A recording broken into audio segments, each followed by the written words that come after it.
world where you join in our 90s movie montage. Break out of your Blockbuster membership card and set your channel to the Fixed Ops Roundtable. We're back for day 4 of our 90s Rewind event. Here to be kind and rewind is our host, Vanessa Collins.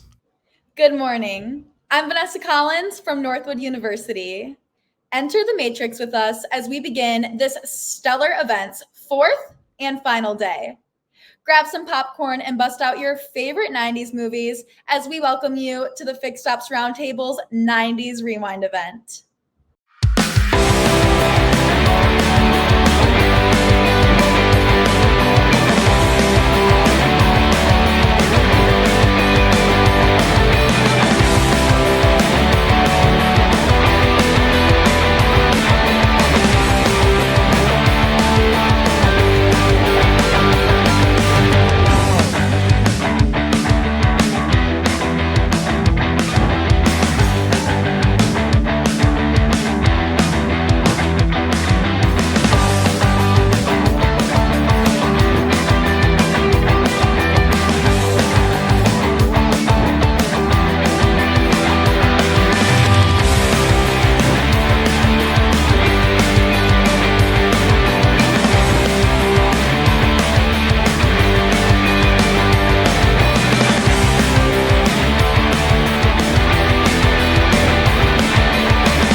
Get the 411 by using the chat feature on the right-hand side of your screen. Just be sure to select everyone and not just hosts and panelists.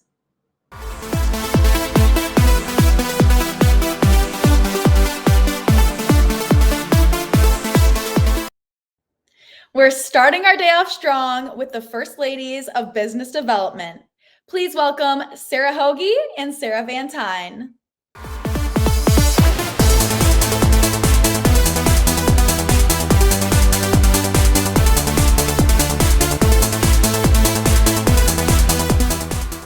Welcome back to the Fixed Ops Roundtable. I'm Sara Vantine, and I'm here with Sara Hoagey. We have the Sara and Sara segment today. This is so exciting. Sara, welcome to the Roundtable. Thanks for having me, Sara. How are you? Oh, great. And this is such a timely topic. You and I both know we're the Saras, and we get a lot of conversations and a lot of questions about BDC. And this topic in the segment today, we're going to unpack a lot of the things that we've been seeing going on in the industry. So, really to kick everything off, first and foremost, you and I were talking a little bit about the importance of the telephony in the BDC department and in the dealership. Can you share a little bit more with our audience today? Like, what are you seeing with telephony and your phone numbers? Oh, great question. So let's just talk about what's going on in the industry and what businesses, regardless of them being dealerships, should do or need to do. Most importantly, I always like to tell my dealers, make sure that you purchase lines in with your area code, but that you also make sure that that city is also within the area code. So we have had some dealers who purchase lines for themselves within the city, but when you test the phone line through a cell phone, it's showing up for a city that's actually an hour away.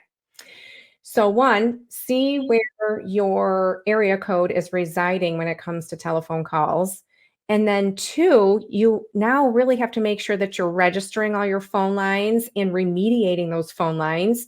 And what that means is, hypothetically, Sara, I call you from my business and you look at the number and say, I don't know who this is. I'm going to block it. And you have AT&T, hypothetically. You have just alerted AT&T that this is a potential bad business or bad spam number, and AT&T has flagged it. When AT&T flags it, it tells the rest of the AT&T clients that they have, with that carrier not to answer that phone number. So you have to make sure that you're using phone line remediation and registration, which is extremely time consuming. So you have to have a good process or business in place to help you with that. But now you also have to make sure if you have those phone lines, A, are they textable? B, where are the text messages going if they are? Because there's nothing worse than customers are texting your phone lines. And for us, it's about 30% of customers are texting our phone lines. But now, did you go through all the registration process of texting your phone lines? And if you do text customers, are they going through? Are they successful or are they failing? So you really have to go through an extensive process just with the telephone system alone. And you also have to make sure that your telephone company and software also does this and has the capabilities to do so. So it's 10 DLC, it's registration, it's remediation, and that's just the beginning of the telephone process, right? Well, and that's the part that I think is so fascinating, at least to me. I mean, and maybe you and I are in that same boat where it's like, wow, telephony, this is really interesting information. But a lot of businesses don't think about those little pieces when they're going to set up their phone system, when they're going to set up the telephony. And then oftentimes they don't even think to ask those questions. Correct. What happens with this phone call when it comes in? How long am I on hold? Where is this text message going, as you mentioned? And, the other thing that in just thinking about it, so you talked about, registering that phone number and going through this process. So on my phone, I have an Apple phone, and I know the setting recently turned on for me because I had some issues recently. I wanted to get a phone call from my doctor's office, and it was a local phone number. But the second that they called me, because that phone number that I guess was in their office somewhere I'd never received a phone call from it. My iPhone automatically sent it to voicemail. So I never even heard my phone ring. I never even saw the call come through. So is that another layer in this process that this helps avoid when this happens? So, well, they won't even sometimes even allow the phone call to go through, or if it does, it will say no caller ID or potential spam. And then we do have to keep in mind that many users, if they haven't added your number to their contact list, they now have the option to say, hey, if I don't know this person and they're not in my contacts, just send it to voicemail. So you might have that beautiful feature enabled, which just makes our job even more difficult. Yeah. And the need for texting, you have to make sure you have that possible need. We discovered if we're doing 10 outbound calls, that 3 of them will text us back and say, hey, I can't talk right now, but can you communicate by text? And the nice part is at least we know our phone calls went through, and that does take some time. It can take a week or two just to go through the registration and remediation process. But now, also because we registered our textable lines, those are also going through. So the carrier can decide if they find out that, you haven't gone through the proper registration process, not to even allow the text message to go through. Well, and that's a huge point too, because so many of us today, and I mean, I know in BDCs that I've talked to, that text message component is a little bit murky in some dealerships and in some businesses, because they understand, okay, I have to get, that opt-in, I have to get that authorization. I might be using some kind of technology through my CRM or through my DMS to try to message my customer or send that text message. But then there's that other interesting layer, which is, okay, so you just called from one phone number, but now this other tech number is sending this text message, and the customer's like, well, wait a minute, I don't recognize that number, but this one. And they don't match. Yeah. Right. So talk a little bit more about that. Like what are you seeing with the tech solution? How do y'all manage that component? I think every dealer is pretty much different right now.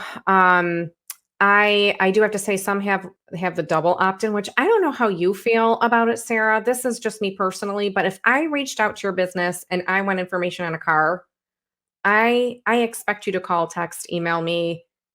You're in the business of sales. It's your responsibility to follow up with me. It's not my responsibility to follow up with you. It's your responsibility as a business that's trying to have me purchase something from you, especially like one of the most expensive purchases I'm ever going to make. So the one thing that we really noticed, like there's some softwares, I'm not going to name any specifically, but they allow multiple text message numbers from different people. So sometimes you'll be texting with one specific employee, and then their manager might butt in and go, hey, I want to text you, and they're different phone numbers. And the customer kind of says, wait a minute, I was talking to James, but now I'm talking to somebody else at a different number. So they really kind of have to watch, how many numbers are we going to get? What is our process if we're going to use multiple different text message numbers?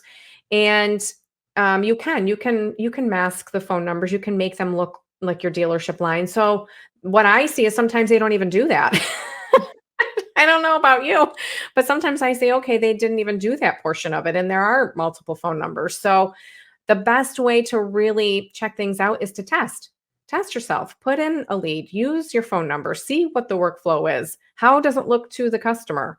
In certain states, you're only eligible to do certain things. Like Florida, you can only do certain things up until 8 o'clock, and you can only do certain things 3 times a day. So you have to really make sure you're following all of the state protocol and the federal protocol.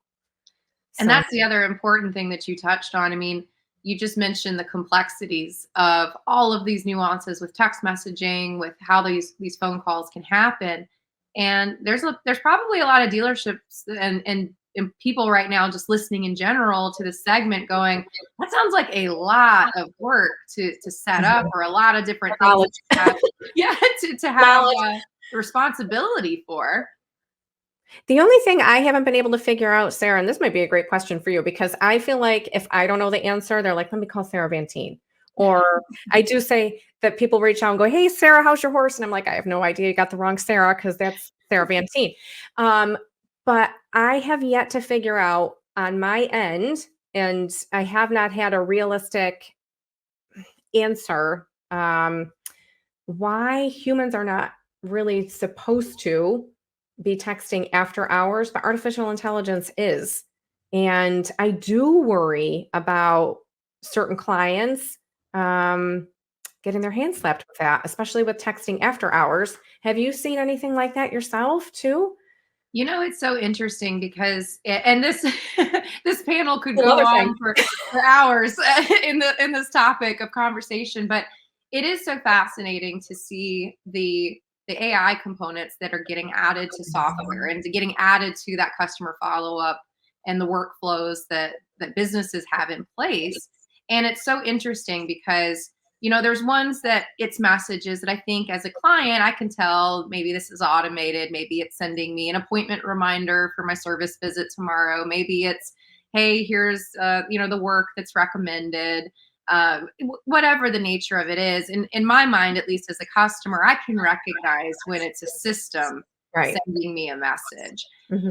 The interesting thing, though, I think about the AI component that gets deeper into the conversation is sometimes that is confusing for a customer when you think you're texting, Becky or Anna or whoever this person is, and they're trying to develop this relationship or get that information about a vehicle, and then at some point it maybe goes off the rails, or this the systems can be they're made by humans, and sometimes the computer messes up. I mean, we've seen it all the time. And so it's another interesting layer to the conversation, is like, what place and where does AI start? Where does it stop? How does that flow? And as you mentioned, you said earlier in this conversation, each dealer has things a little bit differently. And I'm imagining, if I'm a Highline Porsche dealership, I might have a very structured different process than if I was, a Ford dealership. And maybe it's different because of the nature of the client or the nature of the OEM, but it's another huge conversation for sure in the industry to continue to talk about. Mm-hmm. I do want to shift gears for a second in the last few minutes that we have, because another topic that's come up a lot recently has been around appointments. And this is always interesting because, as BDC experts, we hear this probably all the time and at some point throughout our careers, where the appointment is the goal. The appointment is Right. the thing that the end result that a BDC has to deliver. We want an appointment.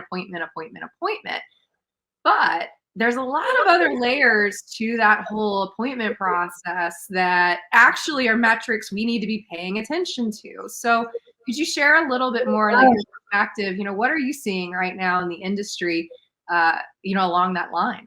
I just had this happen yesterday. I feel like I have this happen very frequently. But whenever I'm doing a demo with a client, one of the first things they say is, well, what are you going to do? How are you going to set? Are you going to do better than we currently have? And I say, well, how many of your leads have phone numbers? How many of them are coming from within 10 miles or 20 miles or 30 miles of the dealership? What is your digital retailing process if majority of your leads come from out of state? So it's funny because I get asked that, but then they still have to go back and do the homework. Or I'll say, let me go into your CRM system and tell you what you really have going on. Because if you want me to do a good job, you have to give me good quality leads. And then, in my opinion, and you tell me what you think, Sara. I mean, I think you and I've been doing this long enough that we kind of know, but some people are like, oh, I have 100 leads a month and they're great quality. And you look and you're like, well, you have 80 payoff requests for customers who either already sold their car to another dealership or just want to pay off their loan and have no desire. And the quality is really of a mining lead. For me, that's more mining or more of a customer service call or seeing what's really going on than it is a true actual customer that's in the market. So not all leads are the same. Not all advertising and digital advertising is the same. B, not all dealerships market the same. So I just had one yesterday, 100 leads. And I said, 50 of them don't even have a phone number. Or you're using a lead source that has a relay. I don't even get the customer's real phone number or their real email address. And you want me to do the best amount of work with the limited amount of resources that I have. So you really have to take a look and do a deep dive of your lead source and your lead source quality and go, are these true internet leads or are these more of a mining campaign? And maybe I need to change things around a little bit.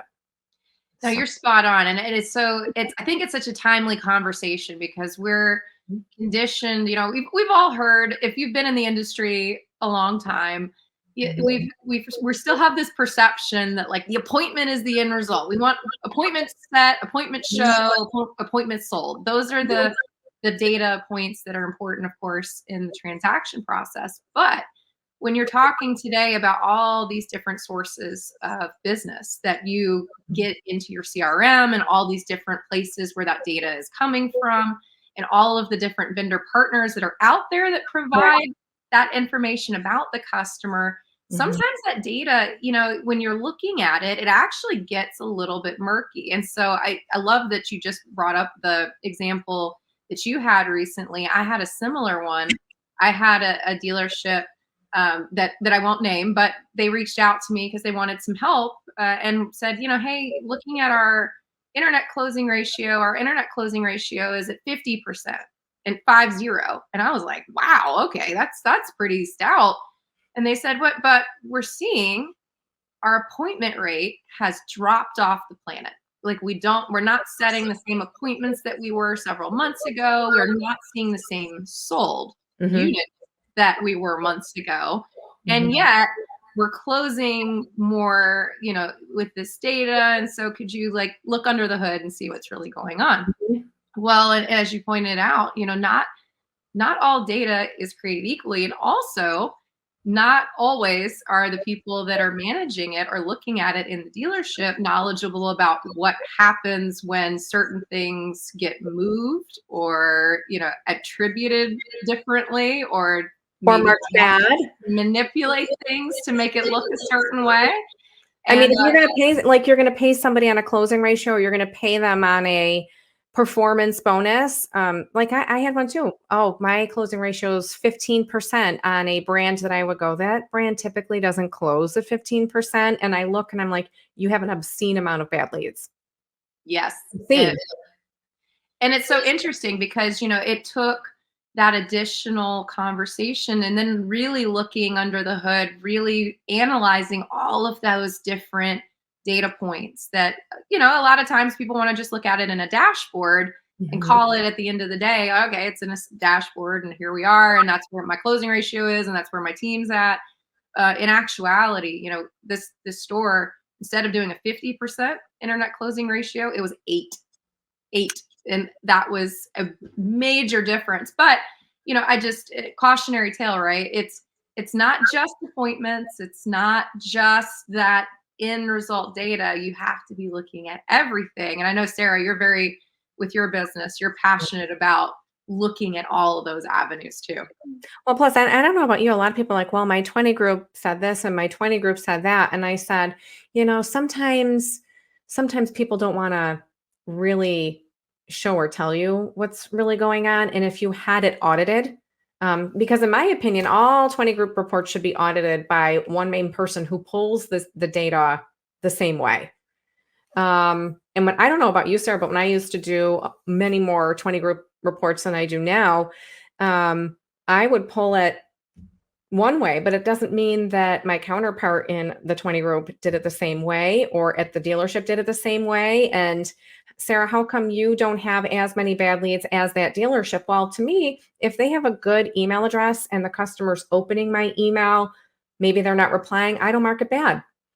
But maybe another dealership does. Yeah. And that's a very good point too, is, there's times where someone marks it out of market or bad when they attempt 1 or 2 follow-ups and that's it. And that's, okay, I tried calling them one time and hey, the phone number, I couldn't get a hold of them. So it must be bad. And they move on to the next one. And, it's something that today a lot of dealers have realized, we've had some great sales in these last few years, but things are starting to feel a little more familiar. If you've been in the industry a while, it's feeling a little more back to how it was. Yes. 2010, 2011. And dealerships are realizing, oh, this is the time now. I need to really button up my processes. I really need to look at all of these things a lot closer. And BDCs are an important part of that role. And regardless if it's in-house, if it's outsourced, having somebody that's an expert in these areas is really the key, I think, today. Correct. Well, and if you didn't stay ahead of the curve, you're behind because you don't just develop your people and your BDC in a very, very short time frame. You have to make sure that they practice, repeat, rehearse. It's just like softball. You're not going to be a great softball player overnight. You have to practice with a coach. And then you have to practice on your own every single day.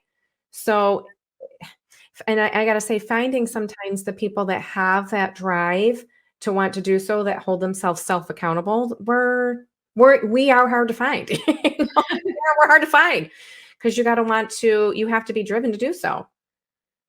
So. Well, Sara, it has been a pleasure to get to have you on the roundtable today and to get to talk with our audience a little bit more about all things BDC and what we're seeing in the industry. If people want to reach out to you and have questions, what's the best way to get in touch? Yeah, so they can call or text the registered and remediated line below. They can call or text or they can email me. That's really the best way, or our website. And I'm happy to help out anybody who needs help at any given time. I think that's what we're really known for, Sara, right? Sara and Sara in the BDC. Absolutely. Well, on behalf of Teddings and the Fixed Ops Roundtable, this has been Sara and Sara with Sara Hoagey, the CEO of Elite BDC. Thank you for being on the roundtable with us today. Thanks for having me, friend. I appreciate you. And everyone, stay tuned. We have some exciting segments coming up next on the Fixed Ops Roundtable 90s Rewind. Stay tuned. CDK fits into what we try to do here very well for one reason. It works. The resources you have allow you to run a car dealership the way that it's supposed to be run. The CDK Fixed Ops Suite allows the service advisor to concentrate on the customer. That has been just the biggest game changer. It's changed the entire face of the business, both in customer transparency and trust. We're pushing right at about a 20% increase in CSI. Without CDK, I don't think we could be as successful as we are today. We've had record months for the past 14 months. We've seen a 30% increase in gross profit in our service department in just 1 year, and up 25% in our parts department. We went from 1.5 to 2 hours per RO on an average to probably more like 5 to 7 per average on an RO. We use CDK all day long. There's literally nothing that you can do that doesn't require CDK's systems in order to do your job. What I'm most excited about with CDK, the evolution of the product itself. I like the direction it's going. It's going to make people's lives even easier.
This segment features an exclusive interview with a great industry leader from the Zeigler Automotive Group, up next.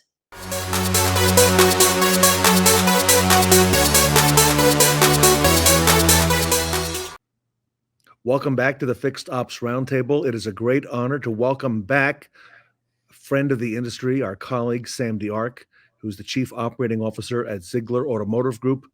Sara, just recently, Sam was on a panel with our friend Dennis Gingrich from the Nilo Company, and that panel just lit it up. So, Sara, I wanted to be sure that we invited Sam back. So, Sam, welcome to the Fixed Ops Roundtable.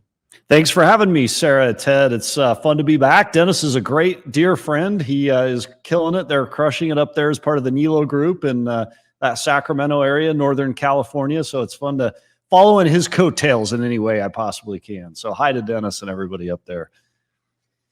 Well, Sam, it is so exciting to get to learn more about you and have you share a little bit more about Sam with the industry. And so I wanted to ask you, first, how did you get started in the car business?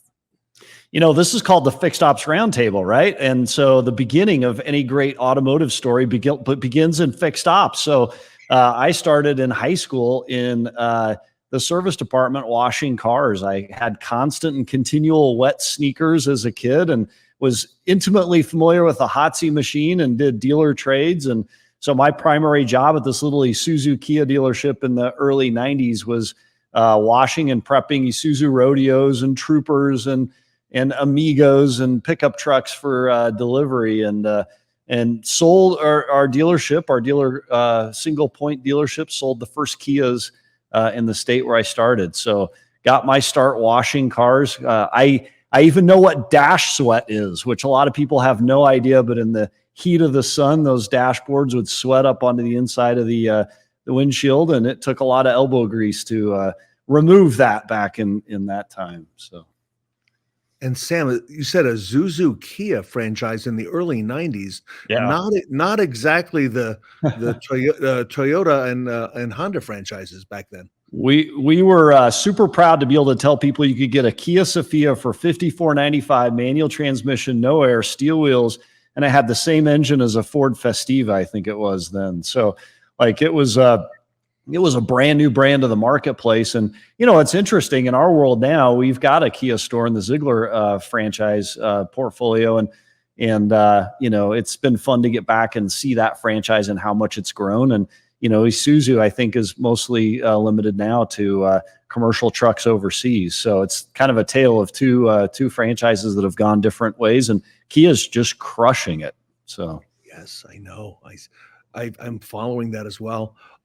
Tell us a little bit about Zeigler Automotive Group, because that is another growing enterprise in several states. Yeah, it's exciting. Harold Zeigler started the Zeigler Auto Group back in 1975 in Lowell, Michigan, as a Ford store. And his son took it over in the early 2000s, Aaron Zeigler, and has blown it up from several points to now 41 stores across 4 states, 2,700 employees, $2+ billion in revenue. So we're in Illinois. The bulk of our stores are in the Chicagoland, but our headquarters are in Kalamazoo, Michigan, and we're also in Wisconsin, and our most recent 2 Subaru acquisitions, one in Fort Wayne and then the other in Lafayette, Indiana. So we're in a nice, tightly kind of compacted geographic area, but just having a heck of a lot of fun across those 4 states. And I'm watching the growth that's exploding. How did you and the Zeigler Group meet? How did that all come about? Yeah, that's a great question. So I was in retail for a period of time, Isuzu, Kia, actually Saturn. So I 3 for 3 in the great brands, I guess. Saturn no longer existing, and went to go work for a Swiss-based insurance company, Zurich, as did Dennis, early 2000s, and had an incredible career there selling insurance, property, casualty, and finance products to dealers in Idaho and Utah and the Pacific Northwest. And then about 10 years into that experience, I was asked to lead up our mega F&I efforts. So I worked with the largest auto groups across the United States, some really incredible dealer groups I was able to meet and become very close with. The Deary Group in Iowa, Dick Garber, who's an incredible man and still a good friend, and many others. Learned how they truly cared for their business, how they truly cared for their customers and their employees. And Aaron Zeigler was also a customer, and it came time to make a move and kind of get back into that retail space. And so I opted to come aboard to the Zeigler Auto Group, and it's been an incredible experience ever since. Initially, I thought maybe it would be a shorter stay, and I can't leave. I'm having too much fun, Dad. So, well, as part of that, we noticed not too long ago that you're doing some non-traditionally, not typical things, such as your Driving Vision podcast. That's you, okay? What role does leadership vision have in the auto industry, and why the podcast to get that message across? Yeah, it was fun. When I first came aboard, it was during COVID, and communication was key. Podcasts were kind of blowing up, and this whole idea of being prevalent in social media to really connect with customers was super important. And I went to Aaron and I said, well, you know what? We're doing these weekly video messages to employees to update them on COVID and other things. Why don't we just do this once a week? We'll create an audio podcast. And actually, it took off among our auto group and became popular. We release it every Monday morning. We have news you can use. We talk about things that are going on within the industry. Well, a bunch of our business-to-business friends also were listening to it and said it would be great to have an external podcast. So we do an internal called The Future of Zag Today, and then we do an external called the Driving Vision podcast. And to your point, the idea of the Driving Vision podcast is to talk about how leaders, both inside automotive and out, are driving vision. Vision changes the world. Someone who has a vision of the world that's different than the way it is today and brings people into that vision of the world changes it. No one can argue that Elon Musk and his vision of electrification, maybe to the chagrin of some auto folks, he's changed the world with the way he's seen SpaceX and other things. And there are great leaders, political and business and elsewhere, that have just changed the world. One guest we actually had, if you can believe this, Ted and Sara, we had Bill Nye the Science Guy on the podcast, and he actually showed us a piece of paper on the video version, and it was his first set of goals, which was he wanted to make science a household name, and he wanted to get kids to the point where they thought about science and the impact it could have on the world. And I think few would argue that Bill Nye is eccentric and kind of crazy. He's a big personality. He's changed the world with that vision. So that's the goal of our podcast, and it's been a heck of a lot of fun. I think we're at 120 or 130 episodes for the external and almost a couple hundred for the internal. Well, and you touched on some amazing points describing leadership and really describing vision. One other element that we saw recently was that the Zeigler Auto Group was also recognized as a top dealer for work-life balance in the automotive industry. So, that's an important topic for a lot of women in the industry, a lot of people in the industry right now. How is that possible? It's crazy. You bring up a great point. When I started in automotive, it was all about working a 20-hour day, right? And giving your entire life over to this thing that is the automobile industry. And, today, one of the reasons why I'm part of this auto group is Aaron Zeigler, the owner, the president of the company. He sees the importance of having life outside of this thing that we do, this work we have. So, we work in teams, we cross train, and, if there are important family events or other things, we make sure that we're available to each other to help support each other in the things that matter most. But more importantly, going back to the vision piece, I think part of work-life balance is it's almost kind of an employee bill of rights that you get to do something cool at work, right? We give so much of our time, so much of our life to this thing we call work that, can you imagine how terrible it would be to show up to work doing something you hate, or doing something that you're micromanaged, or, you work for somebody that's just a complete jerk, right? And I think here at the Auto Group, we truly believe that, it's a privilege to be able to come to work. We're doing something that potentially is changing the world for our customers and for each other. We're helping each other achieve and accomplish goals. And we're doing something that's cool and fun and really makes a difference. And I think when you connect with that why and how we're making a difference every single day, our mission statement is, our family delivering your family the ultimate automotive experience. As we do that today, we put smiles on people's faces. We give them an aha moment, employee and customer alike. That's cool work-life balance. You come home at the end of the day happier, fulfilled, excited, passionate, because you're having fun, and not everybody can say that they're doing that. So I think there's two sides of that work-life balance deal. One is supporting each other with family, but then also being committed to each other that we're making a difference. Sara, I know that's near and dear to your heart as well, that work-life balance and having it all like you do. You've got the career, you've got a beautiful family with the kids, and Sam, it wasn't that long ago, like you said, that 20-hour a day, surrender your entire life to the dealership. Sara, it's changing and continuing to change in the betterment for the employee. Yeah. Well, it's an incredible, Sam, because so many people look at the auto industry in that old school mentality of, the clock hours is what matters. But being able to have an organization like yours with the Zeigler Auto Group, be able to retain amazing talent and provide that lifestyle, that's just incredible. And is it perfect, Sara? I mean, I think you also have to acknowledge, because, I was on I was on somebody's show and we talked a little bit about this, and I had a couple people post online. They're saying, well, hey, they recited some unfortunate stats in the auto industry, right? There's not enough of everybody here, right? There's not enough of everybody feeling fulfilled. And so it comes from a certain place to be able to say, hey, the auto industry has a lot to offer. And if you go and you work hard and are willing to do it, you can realize that dream of the auto industry.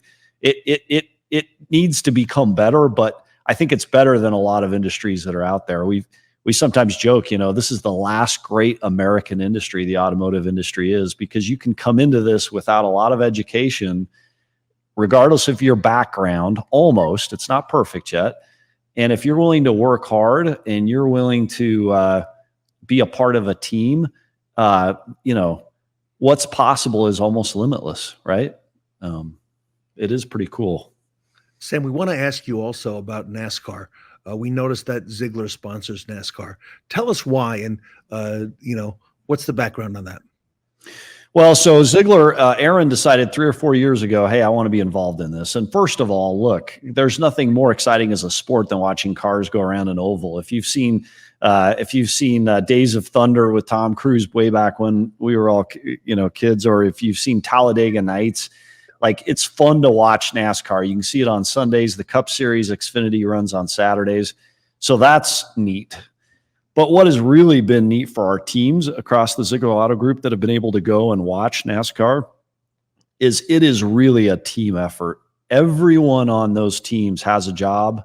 They know that job. And the only way a driver, whether it's NASCAR or Formula One or any of these other racing sports, the only way a driver is going to win or place well is if every single person on that team does their job to the best of their ability. And, I'll sometimes get people that'll be like, hey, you start as a lot guy. Isn't it great that you worked your way up? We have incredible people that wash cars within our auto group that know they're part of that vision, that know that they're changing the world a little bit. And if they weren't there doing their job to the best of their ability today as adults and feeling fulfilled, we wouldn't be able to deliver to the customer. So I push back on that idea of, kind of promoting your way up. For some people that we've got to have people that are excellent people washing the cars. And at NASCAR, you see that, so Talladega was the race this past weekend. Carson Hocevar is our driver. He's from the Kalamazoo, Michigan area. We spent time with his parents over the weekend. He finished, I think it was 17th, in just an incredible finish. If you go back and watch the tape, and I know this is several weeks after that race now, but if you go back and watch the tapes, Carson Hocevar got wrecked within yards of the finish line, and he was pushing his nose into the wall as he went across the finish line. And his teammate, Corey LaJoie, car number 7, was basically on his hood. So he carried both of them across the finish line to just an incredibly dramatic finish. Michael Jordan was there, and his driver, number 45, finished first. And so you see NASCAR is just a heck of a lot of fun because you see the results of a team working well together and the excitement that it can produce. And that's what kind of, I think, has us into this. And Aaron loves it. And that's the biggest thing. So, well, Sam, going back a minute to the Driving Vision podcast, you touched on some of the pieces that you have both internal for your employees within Zeigler Automotive Group, and then also, the broader automotive industry. And so I'm sure you have a lot of different topics of conversation and a lot of things coming up during these episodes. What do you feel is the biggest obstacle confronting automotive today? Oh, I think the biggest obstacle confronting automotive, well, I think there's a couple. Number one is, I remember decades ago, we all thought technology would replace the people in automotive, that cars would sell themselves, cars would service themselves. You're in this is the Fixed Ops Roundtable, right? And there was a time where people thought, hey, electric vehicles would, eradicate the need for technicians because they're maintained less. Well, it's a complete lie, right? People want to still have a human experience buying a car, as expensive as they are and as complicated as they are for today. And, people still need human beings working on these vehicles. But in both cases, we need to know technology. We need to be able to work with it. We need to be able to use it to become better. And, I've said before, on the other side of technology, you meet the best version of a salesperson, the best version of a technician, the best version of a car dealership. And so technology is not ever going to replace us.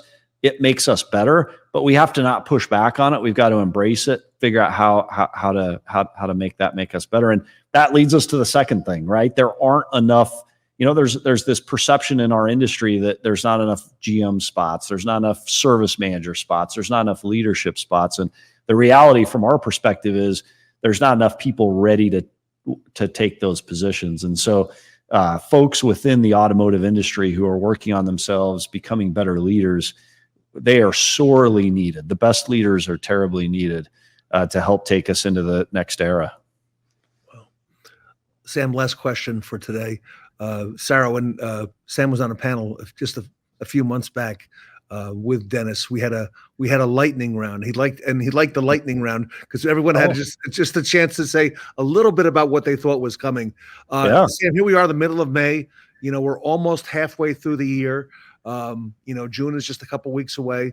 For the audience watching today, your peers, fellow dealers, general managers, and of course the fixed ops directors and service managers and parts managers, what advice would you have for them looking out over the balance of this year of change in 2024? That's an awesome question. So I would love to give the advice that I have received many times throughout my career and would love to continue to dispatch, which is we win in automotive when every single auto dealership, every single auto group, every single salesperson and technician defines ourselves by the incredible experience we give to customers, by the transparent way we go and run towards those customers to serve them and to meet their needs. No one loses when in automotive we compete to just be incredible. And, there's so many great people in this business that, as we run towards the customer and we compete at that level, we stand out as an entire industry. It's funny because as we were coming out of COVID, there were those moments at restaurants and even Starbucks where you just couldn't get helped, right? Like good help was hard to find and not a lot of people wanted to work. And I feel like automotive during that time stood out because we continued to be awesome and excellent and really run towards the customer. And that'll continue to be our challenge in the next era as a lot of these other industries are getting back to excellent. We've been training on it now for years all the way through this. And we're doing, I think, a great job, and we can continue to do better with technology and a lot of the tools that are available. I mean, it's pretty cool. You probably see this. Like, AI is pretty amazing. Like, its ability to get us information and help us serve the customer. There are so many tools that will help us with that. So anyway, I don't know. That's a long answer, Ted, but that's my answer. Yeah, very refreshing, Sam. So on behalf of the Fixed Ops Roundtable, thank you so much for being with us today. And Sara, one of the great leaders in our industry, Sam Diark. Thanks, Ted. Thanks, Sara. Everybody, Sam Diark from the Zeigler Automotive Group here with us today at the Fixed Ops Roundtable.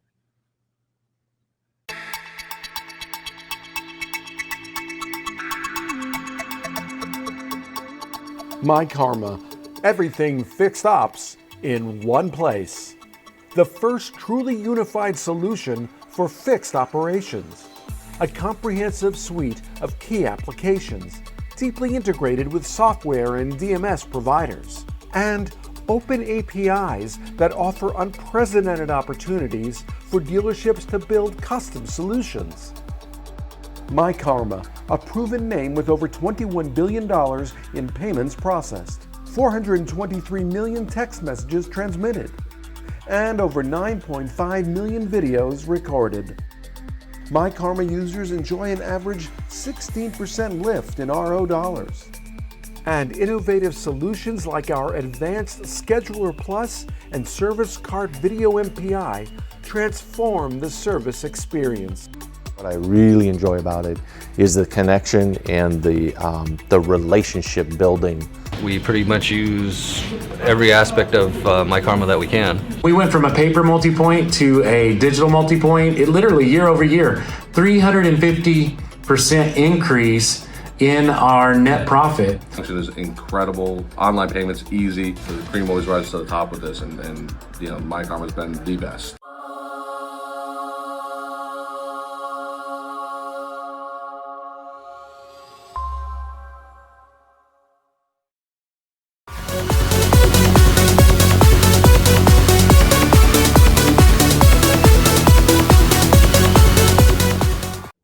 Calling all 90s kids. The young techs are here alongside their leaders.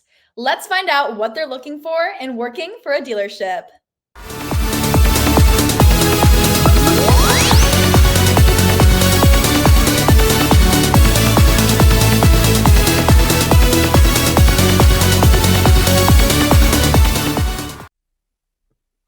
Welcome back to the Fixed Ops Roundtable. This is the Young Tech panel. Highlight of the show. At the last Fixed Ops Roundtable, we had a tremendous turnout, and our good friends from Bozard helped lead the conversation. And we're going to go ahead and turn to our good friend Jeremy from Bozard. Jeremy, to lead the way on the Young Tech panel. Let me turn the reins over to you. Awesome. I appreciate everybody being here, and as everybody can see, we have a lot more people on this panel.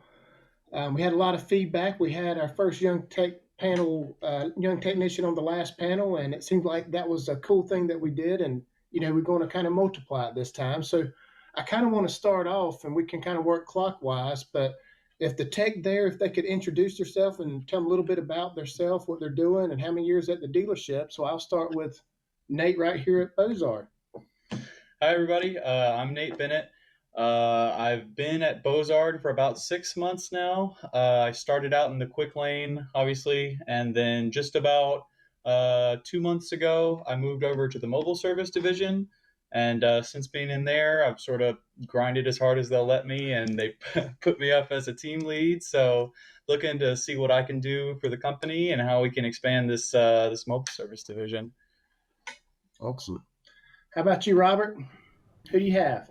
I got AJ here with me. I'll let him introduce himself. My name's AJ. I've been here for right over 2 years now. Started in the express side of things. I have a pretty big background, so I did a community college program, and then just wanted to start there to kind of learn how a dealership works.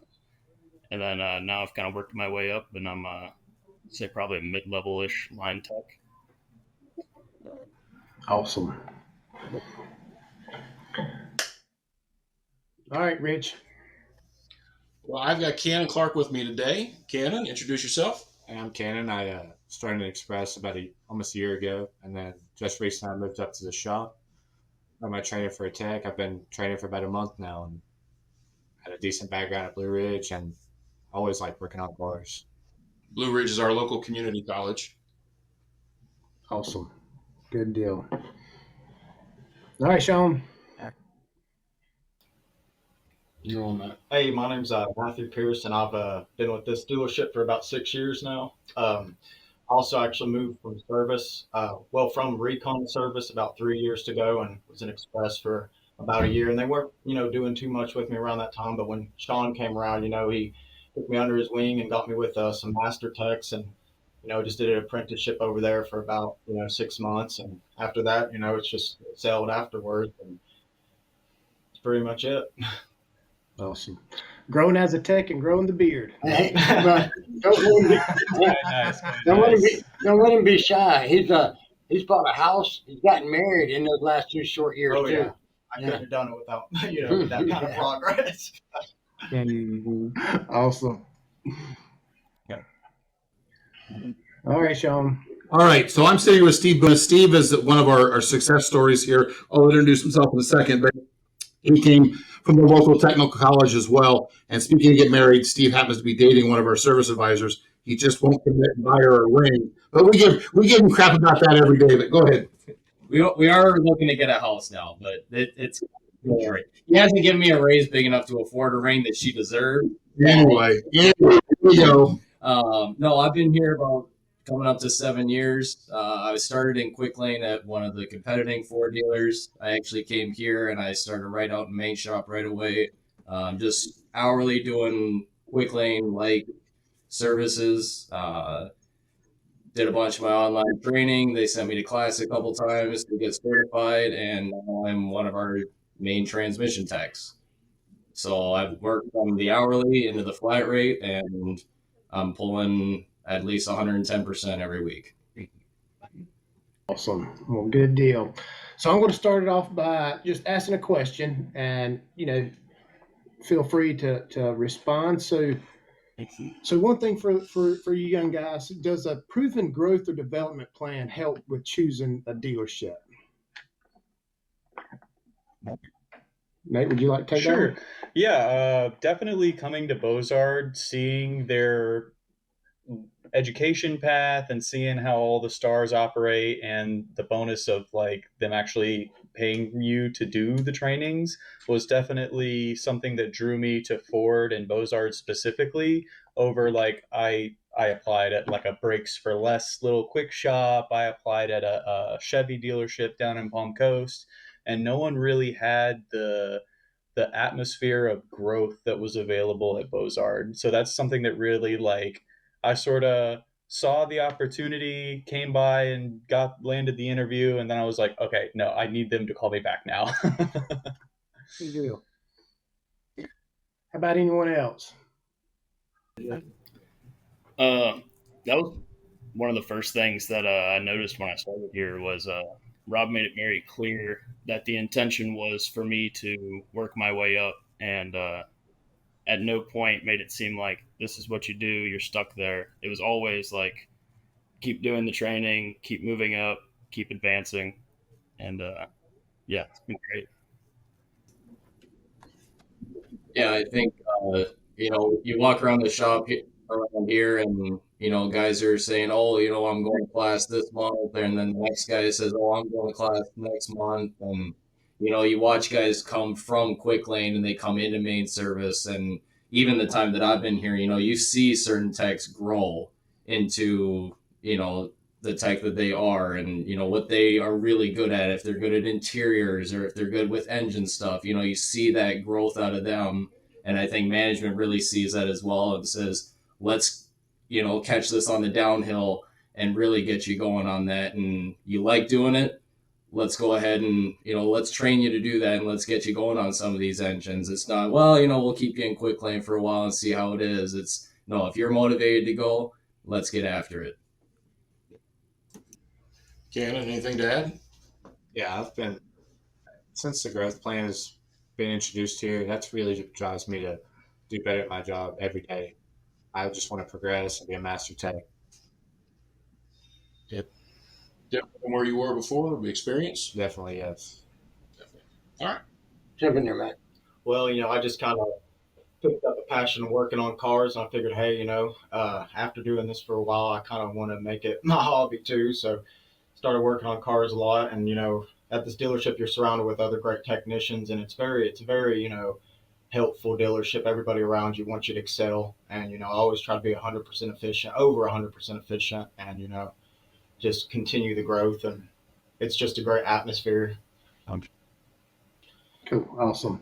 So when y'all interviewed at the dealership, did y'all take a tour through the shop? Did y'all walk through the shop on your interview? Like, raise your hand if you did.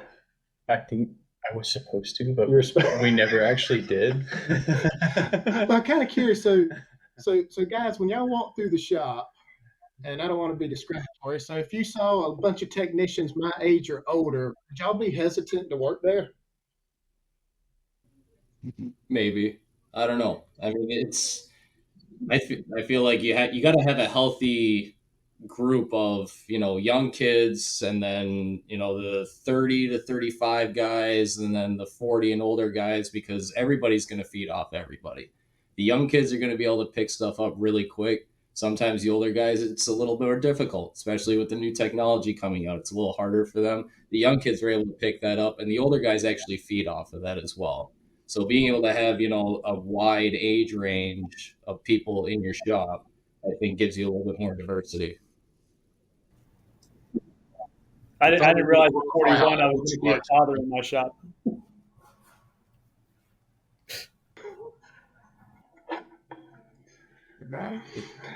All right, so I'm going to start with another question. So is pay the only factor when you're looking for a job in the dealership?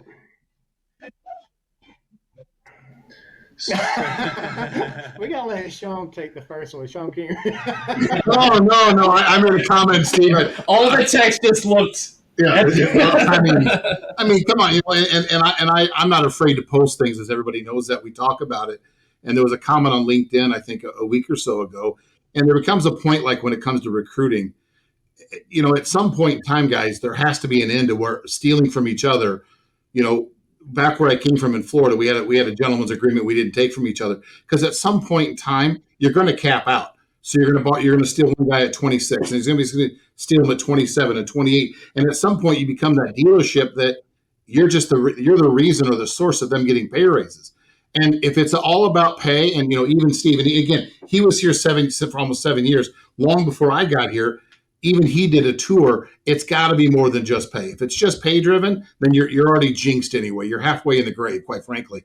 It has to be more about pay, and we have to stop working to steal each other and calling each other's, because what's the end point? What, $40 an hour? I mean, at that point, it's not cost effective for anybody. I've actually doubled my pay from when I started to where I am right now. And that's in 7 years of him just working hard, And I called him a young and up and coming. We did the pop-up event here and caught a lot of flack for that. But That's just what he is. It's all about attitude and work. It's not about the pay.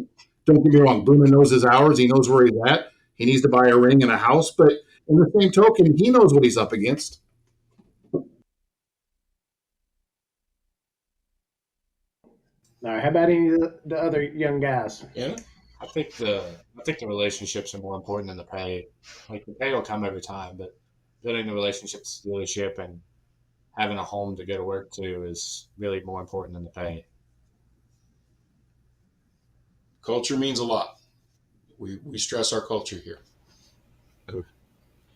Oh yeah, I agree with that too. And I have got, especially when Shawn first started here, I definitely had a pay raise. He got here and he was like, "Whoa, you're getting underpaid, man." It's like immediately, he giving me that opportunity to keep progressing and make more money. And pay is a very important thing, but it's also a family aspect too. This dealership, and he tries to push everybody to help each other out, and it's a really great atmosphere. I mean, pay means a lot, but there's also other aspects of that come into play that I think are extremely important. Yeah, like we encourage everybody to take that day off.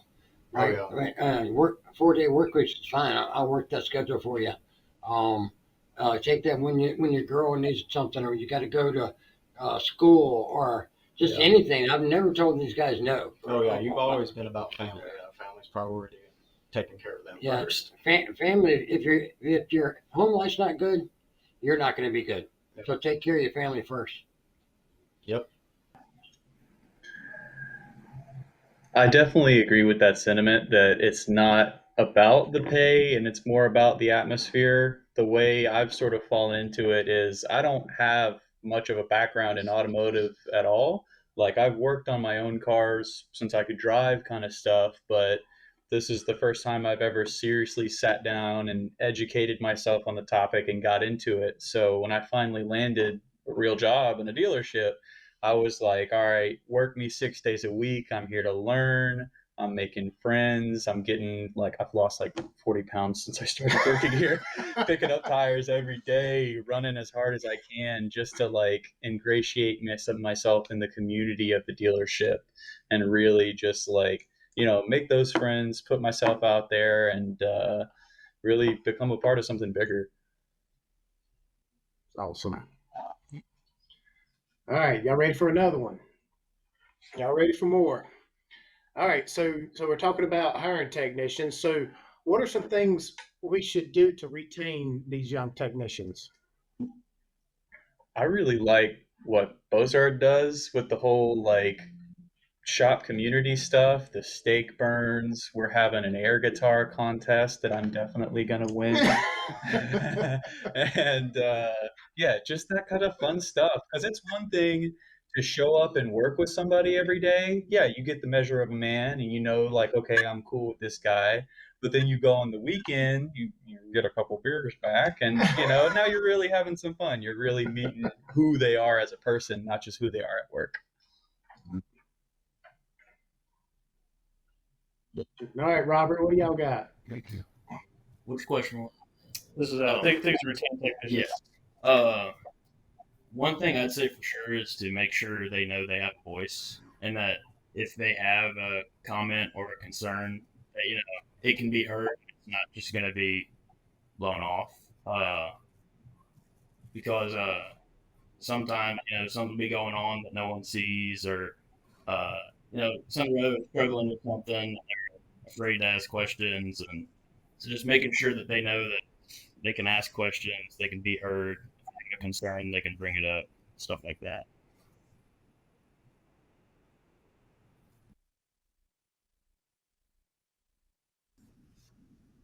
I think the dealerships need to grow with the individuals as well. That we want to see techs grow, but at the same time, the dealership needs to keep up with us. We grow at such a rapid pace, and I think that really keeps us involved.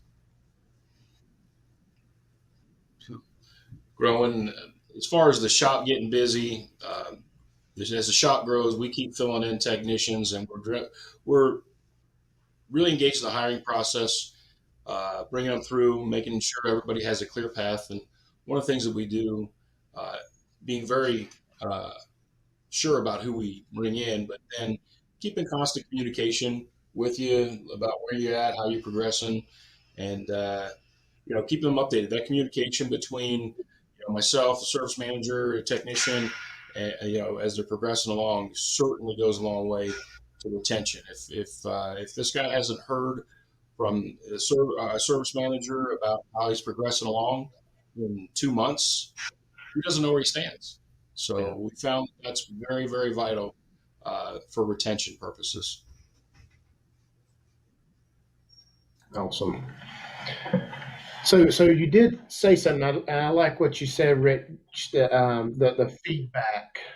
So this is another question for the young tech. So how do y'all like to receive feedback? So if let's say if you did something good and you did something bad, how should somebody approach, a young tech without hurting, I don't want to say hurt feelings, but when I grew up in the shop, it was pretty harsh. They beat you till you cried a little bit. But what are some ideas for everybody out listening? If to give feedback, what's a good way of doing that? So, I mean, for me, anybody want to go first?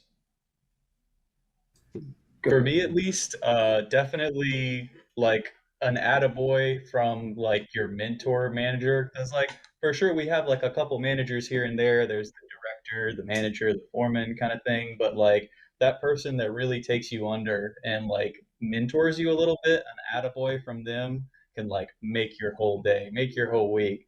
And especially fostering that like mentoring relationship with someone when you mess up and they come to you and we're like, hey, this happened, like what do we have to do to make sure that this doesn't happen again? Like it's coming from a trusted place, and this person wants you to succeed, and this this person knows that you want to succeed. So it's all a beneficial relationship at the end of the day. Cool.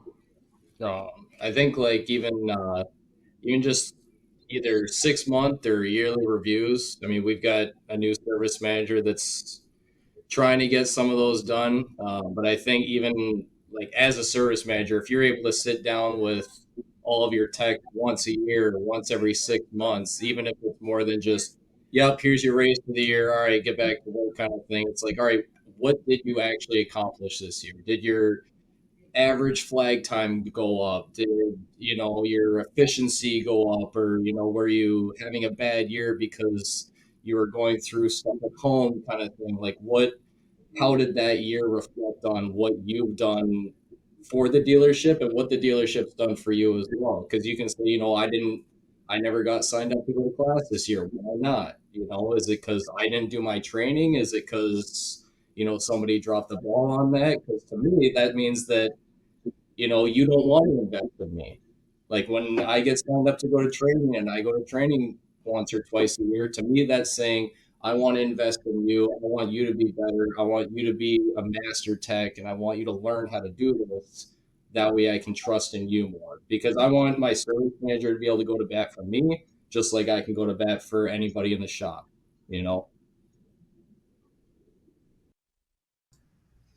want to add something here real quick, Shawn. Shawn Kingrey. And your technician, I didn't catch your name. I'm sorry. Steve Buna. Steve, I've heard you say a couple of times reference efficiency. Where does that come from? I think it's a whole group effort. Like we try and say Team Kaiser around here, and everybody knows every dealership isn't exactly 100% team system, or the advisors aren't team set. But I feel like, especially in our shop, it is everybody's willing to help. So if you have a problem that you're not really good with transmissions, you can go to a transmission tech and say, hey, this is what's going on. Can you help me out? Because it's more efficient for that guy to ask a transmission tech than to look through the book. Even if you learn it that way, it's easy for a trans tech to say, hey, this is where you find it in the book. This is what kind of pinpoint test you're doing, or whatever, however you're supposed to drive it. It's everybody helping everybody else get the cars done. There's not a whole lot of, well, I don't get paid to help you, so I'm not helping you kind of thing. There's not really any of that in our shop. And I know there are some shops that are like that. They're very like, nope, that's my car, my stall, almost an independent contractor style versus a whole group of people that are trying to fix another company that came in today. Rich, also to answer your question, we have a leaderboard up. I mean, obviously there's some days that it's more popular than others, but and it wasn't met with open arms when we first did it. But the leaderboard, obviously, I'm a big believer in it. I didn't write a book about it. Sorry, Ed. But no, I know. But I'm a big believer in the leaderboard side of it, and it's transparency. Everybody, you got to be able to share that stuff. If a tech doesn't know where they're at and where their hours are, the other thing I want to jump on something that Buna said was about, because he said it before we went on air. If you're going to do reviews, they have to be consistent. It can't be a 1 year and a stop thing, because they have to grow to expect them. And listen, obviously, Steve and I have a good relationship, but if you ever want to get, yeah, right. But you ever want to get a complaint, guys, the complaint is the reviews aren't consistent. That you got to hold your managers accountable to do the reviews on a consistent basis. Along those lines, I believe that everybody in the shop knowing their role and achieving the goal is super responsible. We talk about having a vision, sharing a vision, and having a goal and what your role in is almost on a weekly basis as we review where your hours are. So I think it's important for them to know their role and know that they matter. How do they think they matter unless they're just a guy in a bag? Just set those personal goals. It really helps, in the long run. He said having those individual goals helps you get something to reach for. This I couldn't figure out what made this kid work. He was here for almost a year, and I couldn't get him up to pulling 40 hours a week. And I was like, what the hell am I going to have to do? And I'm stuck in between three guys that are turning 90 to 100 hours. And even that way, I said, you got to pay attention to what they're doing and do it more like they do. And once he finally, somewhere, a flip switched about a month or two ago, and he took off like he's on fire.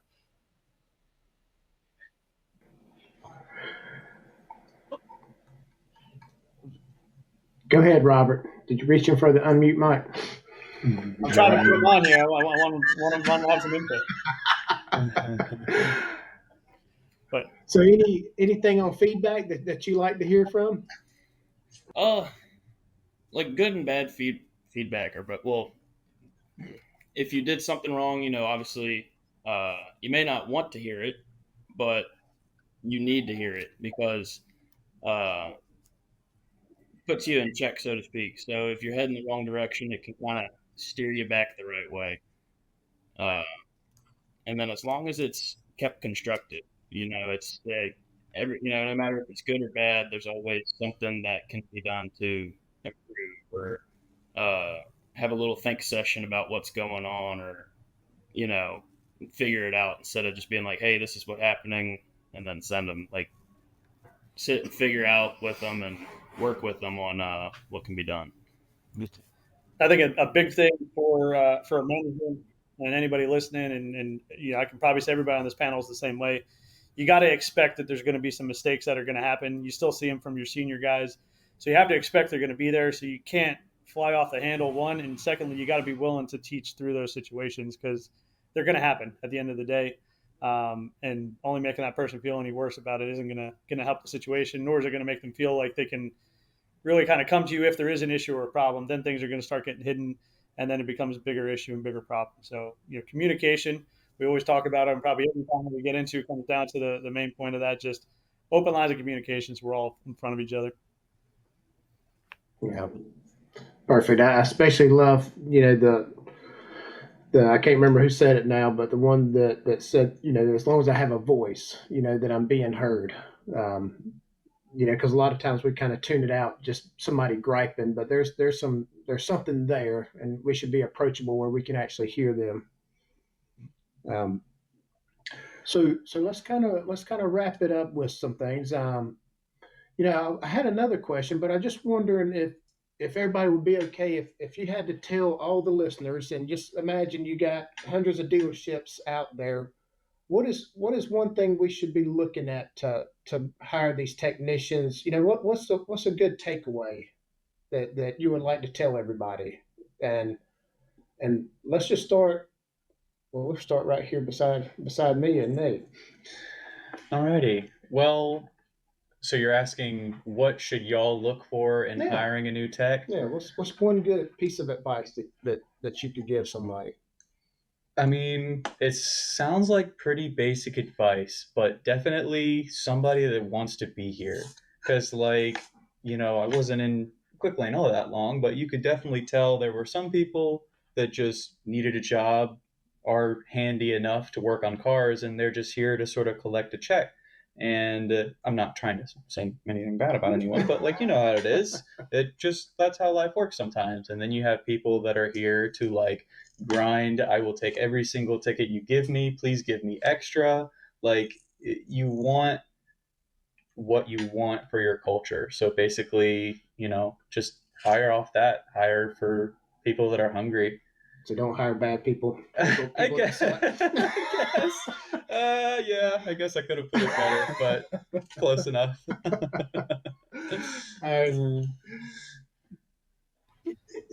ahead, Robert. Before we start, I just want to say thank you for letting us know that Ed's got humanness in his shop and it's not all rainbows and sunshine over there. Go ahead, AJ. At your service. We're always trying. Yeah, as far as what to look for, I guess it would be. It's a tough one. Stop the tech today. Yeah. I guess it'd be like he said, like someone who's willing to push and like learn new things. And I mean, it'd be kind of hard to tell, but if you had some way of knowing, like trying to find someone that seemed like they had the drive and the push to advance or wanted to learn and keep on learning. Well, I think the dealership needs to really have a two-way commitment with the tech that they're looking to hire. The tech needs to push just as hard as the dealership is going to train, and you can build a good relationship that way, and that'll really help the tech grow. Well said. I've definitely seen that at Bozard, where they remind you consistently that, like, hey, we pay you to do stars. Like, come on. Like, it's like sometimes it could be pulling teeth, but it's very much like I've seen other people where it's like, you miss a day or, call out or something like that, and you're late consistently, and they're like begging you with like, how can we change your schedule so this fits with you? Like, they really don't want you to go, and at the end of the day, it's up to the tech that's like, late for that day right after the meeting. It's like, okay, at this point, you really don't want to be here. We're not going to make you be here. But Bozard really does fight to like help the tech in any situation they really need. Fascinating. Great information.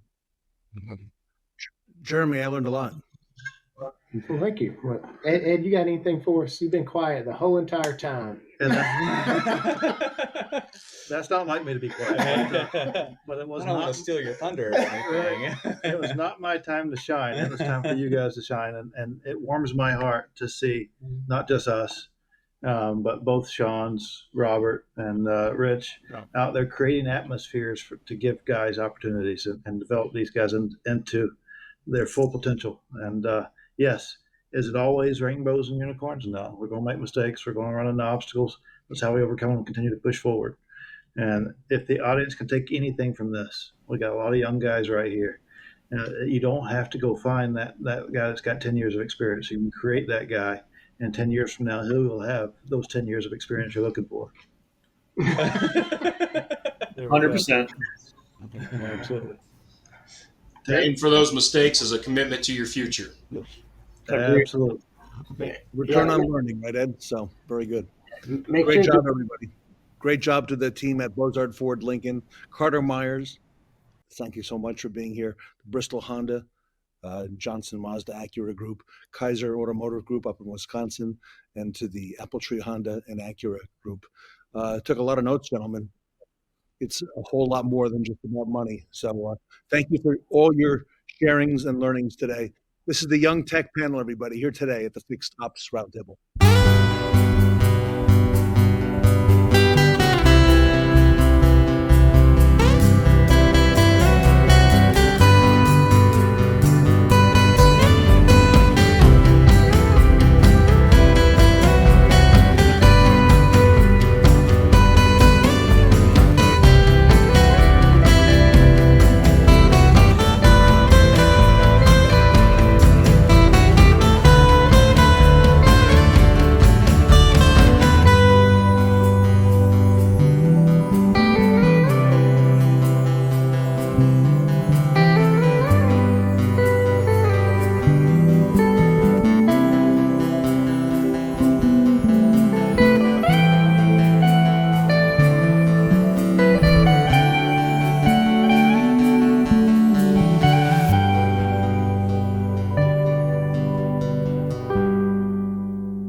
Our next segment features Elgie Bright and Brooke Engelhardt as they share how Northwood is pushing the boundary on outdoor auto shows.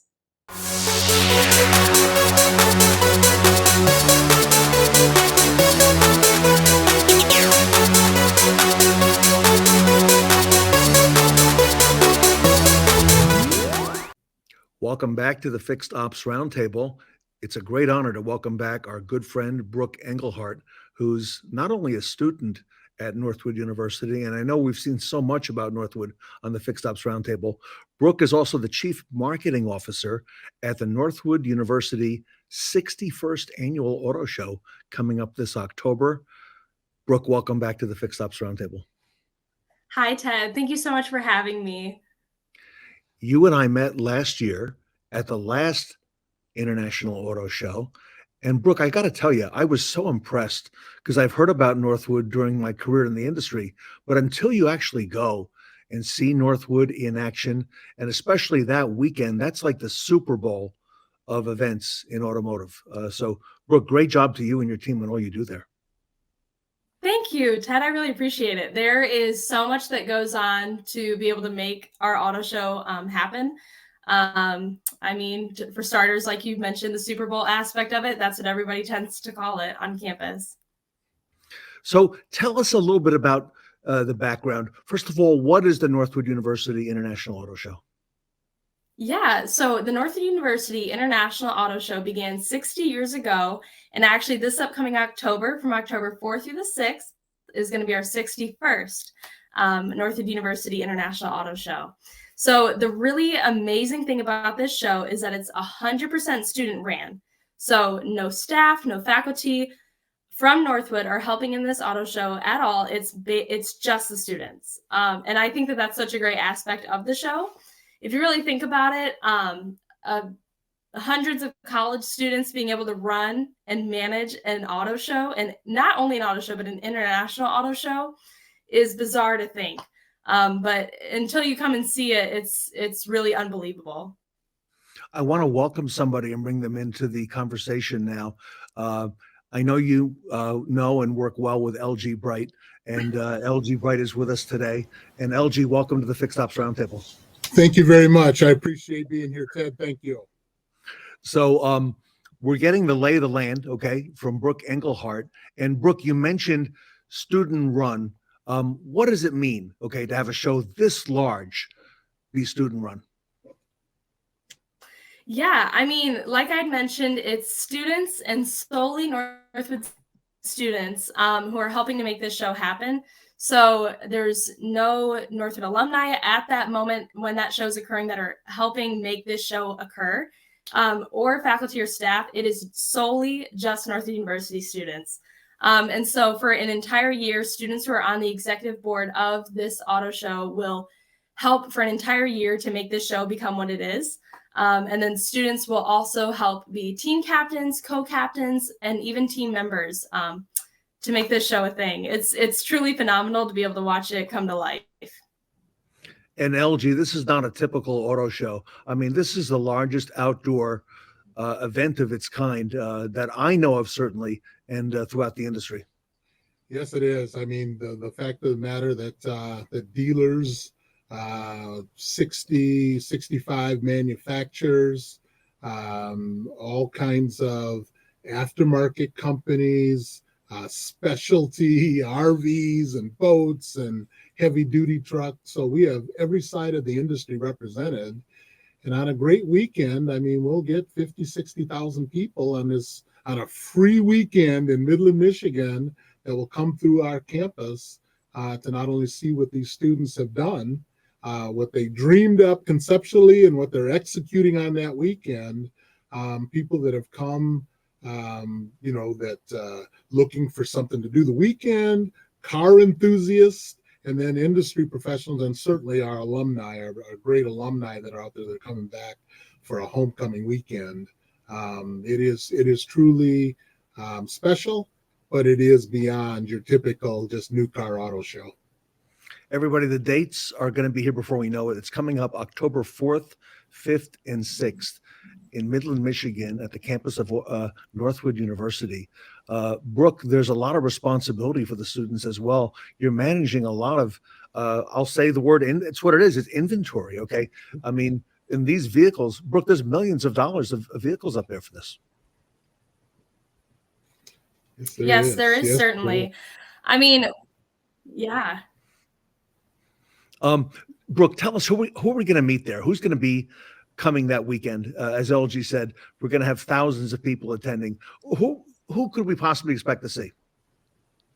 Great question, Ted. I don't want to reveal too much, but I will say that there will be numerous of automotive industry professionals at our auto show this upcoming October. And if you want to meet them, you got to come. And it's free admission, so it's open to the general public. And I highly, highly recommend that you make a trip out to Midland, Michigan at Northwood University for this International Auto Show. Brooke, if I can follow up, 2 questions.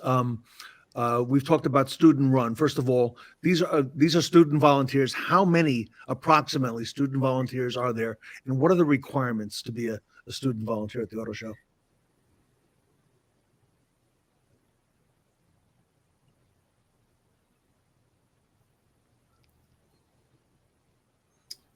I don't know if Brooke froze up on us. So to be a Go ahead.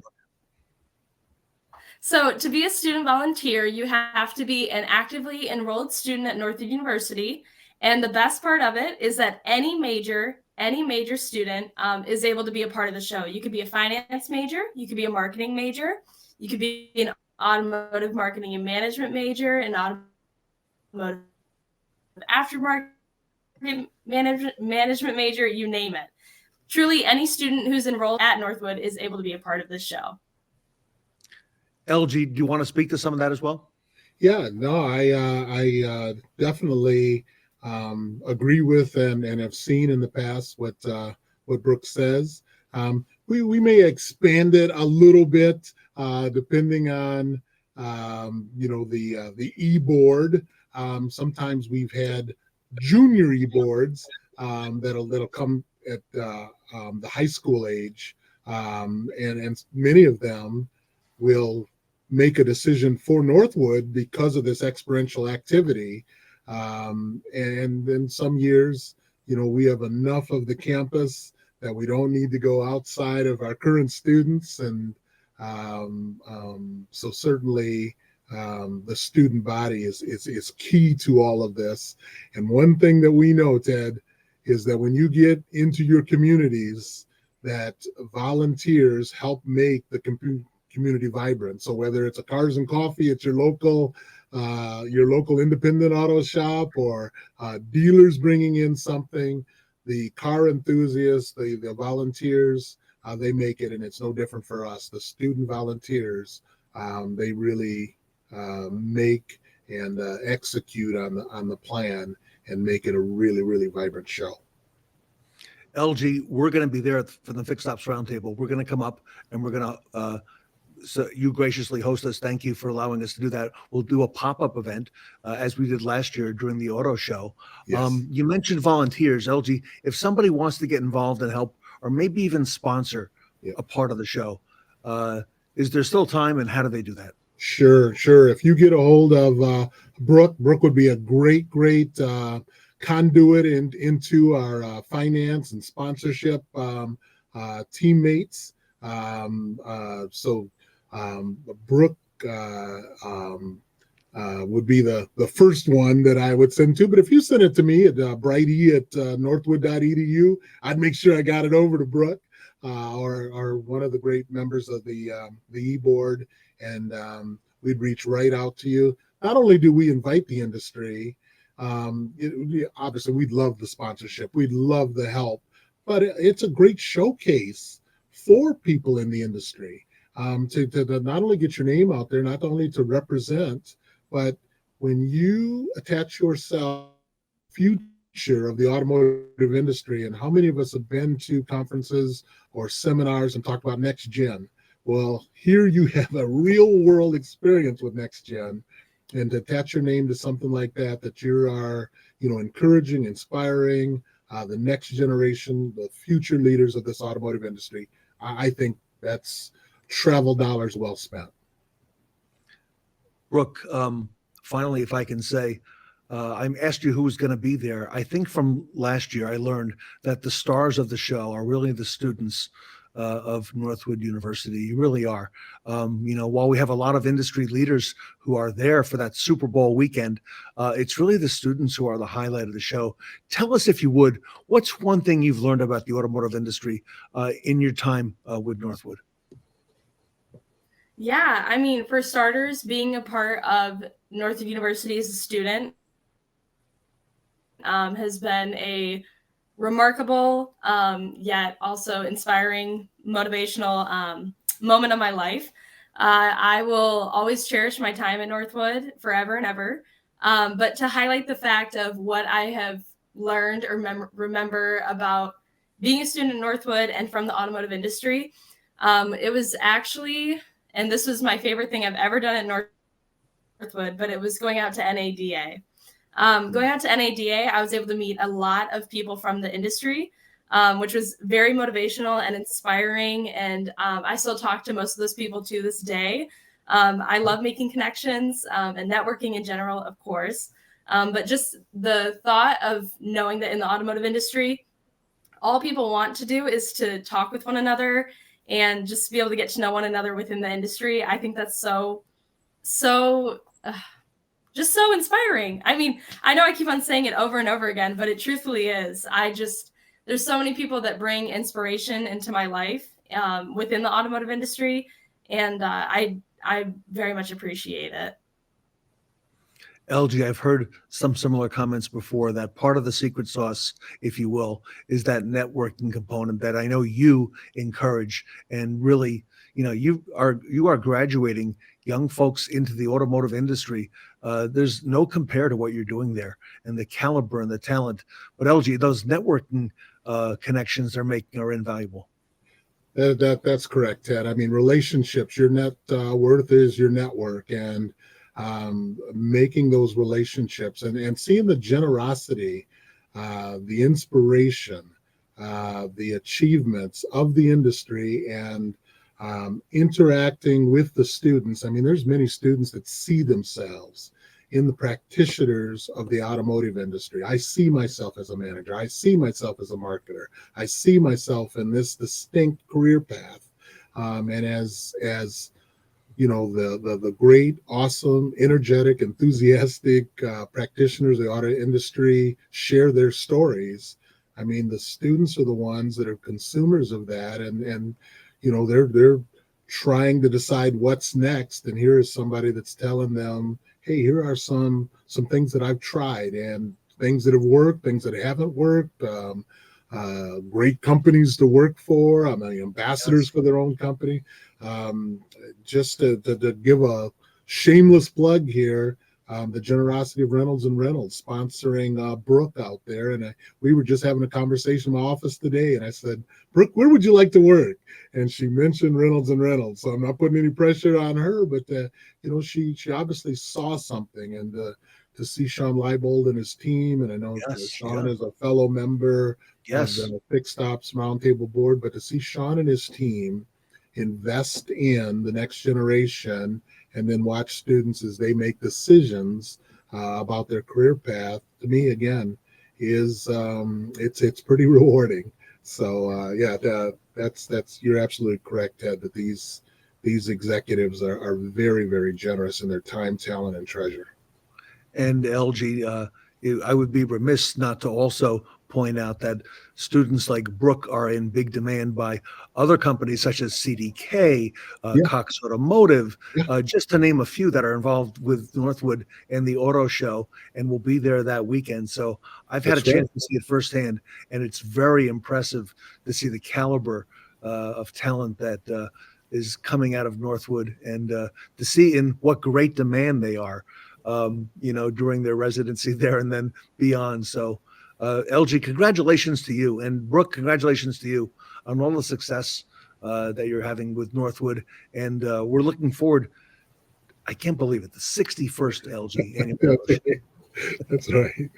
It's to think that we've been doing this for this long, and for those of us that have done it for a while, that it is still fun, that it is still great, and no matter what the weather is on that October weekend, it is 75 and sunny. Let me tell you, that's a nice time to be in Midland, Michigan. All right. So the dates, everybody, are October 4th, 5th, and 6th, 2024. You can go to auto.northwood.edu, okay, to learn more about the 61st International Auto Show, how you can get involved, how you can help sponsor. We hope to see you there. I will be there with the Fixed Ops Roundtable in full force, and I'm looking forward to it. And we always have a great time there, and we're going to learn a whole lot. So Elgie Bright and Brooke Engelhardt, thanks so much for being here today and telling us all about the great things that are coming up. Thank you, Ted. Thank you. We really appreciate this. Thank you. Everybody, Brooke Engelhardt and Elgie Bright from Northwood University here with us today at the Fixed Ops Roundtable.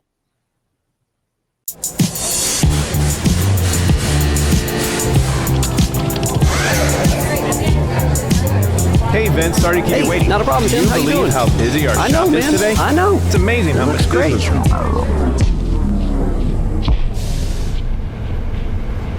What Tim doesn't realize is that his service department could be a lot more efficient. For example, Frank tossed away some technician recommendations because he thinks they're too costly. And look at Mike. He just upset this customer by misquoting repairs. Even his lead advisor let this customer leave without recording any recommended or declined services. On top of all that, I see data reentry and techs leaving their base. I can help Tim stop losing money with better processes. Tim, I've got a lot of great ideas I want to share with you. Let's go to your office and talk about those. Come on in. Perfect.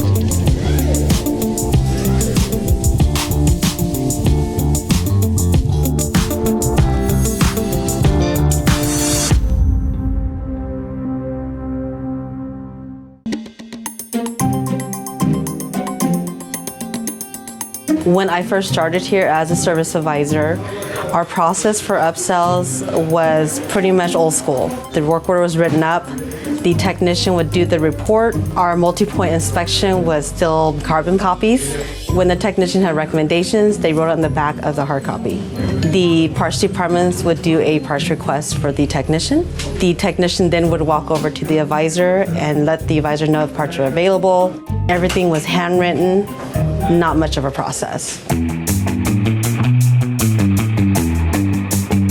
Advanced Service has built communication with technician, advisor, and parts, and it's actually made our departments work better together. Advanced Service has had a huge impact on our hours per RO. In February, we were averaging about 1.5 to 1.6. From April to December of last year, we averaged about 2.5 hours per RO. We have taken over 300 or 400 more ROs per month. Our gross per RO has increased to over $200. So we can definitely tell the Advanced Service is working for our store. I really feel that Advanced Service is the best tool you can use to make sure your shop is efficient. If you're struggling with people walking around the shop, the technician hanging out in the parts department, the advisor not at their desk, phones not being answered, Advanced Service will eliminate those issues you're having. If you're trying to find something that's going to help your shop be more efficient, it's Advanced Service.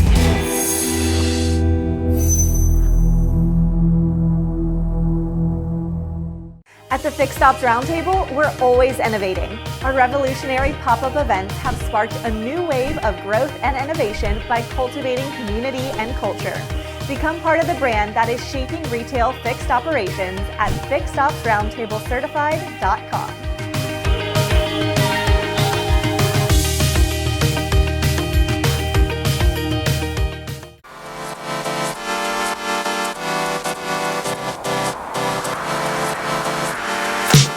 Become the Fresh Prince of the Fixed Ops.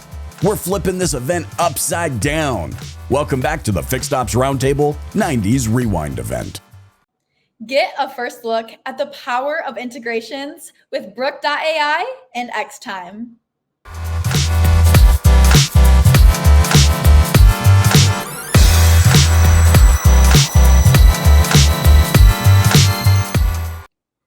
Welcome back to the Fixed Ops Roundtable. Want to welcome to the roundtable Tiffany Peeler from Brooke AI. and our friend Skyler Chadwick from Cox Automotive. We're going to talk today a little bit about the integration of Brooke AI and Xtime. And Tiffany and Skyler, welcome back to the Fixed Ops Roundtable. Hey, Ted, thanks for having us back. Yep, Ted, it's a pleasure always to be here. It's exciting news we're going to share with the dealers today as well. I'm pumped to be here with Skyler this time around. I know. Hey, let me tell you, Skyler is like a superhero at this event. He's all over this event. So a lot of news, a lot of breaking news from Cox Automotive. So Tiffany, the integration that Brooke AI has with Xtime has been in the works for several, 2, 3 or more years. And it's really state of the art what you folks have got going. And I want to talk to both of you about that today, Tiffany. Yeah, I'm excited to be here to discuss that, especially with Skyler here. I mean, this has been an integration that we've had in place now for 3.5 years. You know, time has been flying by, so it's been a blast. But when we started building out the digital voice technology, you know, Cox reached out to us and they were interested. And we knew that in order for our application to function in the lane, we had to take into account how the store was scheduling, right? Like their scheduling policies, parameters, transportation options they offered, when they wanted to book their last diag, when to cut things off. And so, you know, Xtime, in our opinion, is the premier scheduling tool in the space. And so being able to partner with them on how this technology worked together with their technology was super exciting and very important for us. Today, about 50% of the 560 rooftops using Brooke are Xtime stores. And we have a pretty special relationship and a special integration. I mean, it just works seamlessly. Any change made in Xtime is seen immediately with Brooke. And the beautiful part is being able to get the performance reports out of Xtime on how Brooke is performing, and not just on appointments, but like overall impact. You know, what's the increase in ROs, and is there an increase in dollars per with bringing the digital voice technology on board? So it's a really special integration. Skyler, Tiffany's right. State-of-the-art integration, and Xtime is that state-of-the-art scheduling system that everybody is talking about and wants to have and wants to use. And talk to us a little bit, Skyler, if you would, about how this streamlines dealership operations and improves some of the things you've been talking about here at the event, such as the customer experience. Yeah, I think the biggest thing when I think about Brooke AI is a trusted partner. We are so proud to be a partner of ours, right? And to be able to help our dealerships really build a class world experience at their dealerships. And I think the biggest thing that I love about Brooke AI is the trust. Consumers, as consumers get more involved in technology and how it helps them and how it gives time back, I think that's the biggest thing as I think about Brooke AI is all of the appointments that come into Brooke AI with Xtime dealerships that are using Xtime Schedule today. It's so important to think about the time that it gives back to specific people in the dealership, right? We think about how many calls come into a dealership for just status updates, right?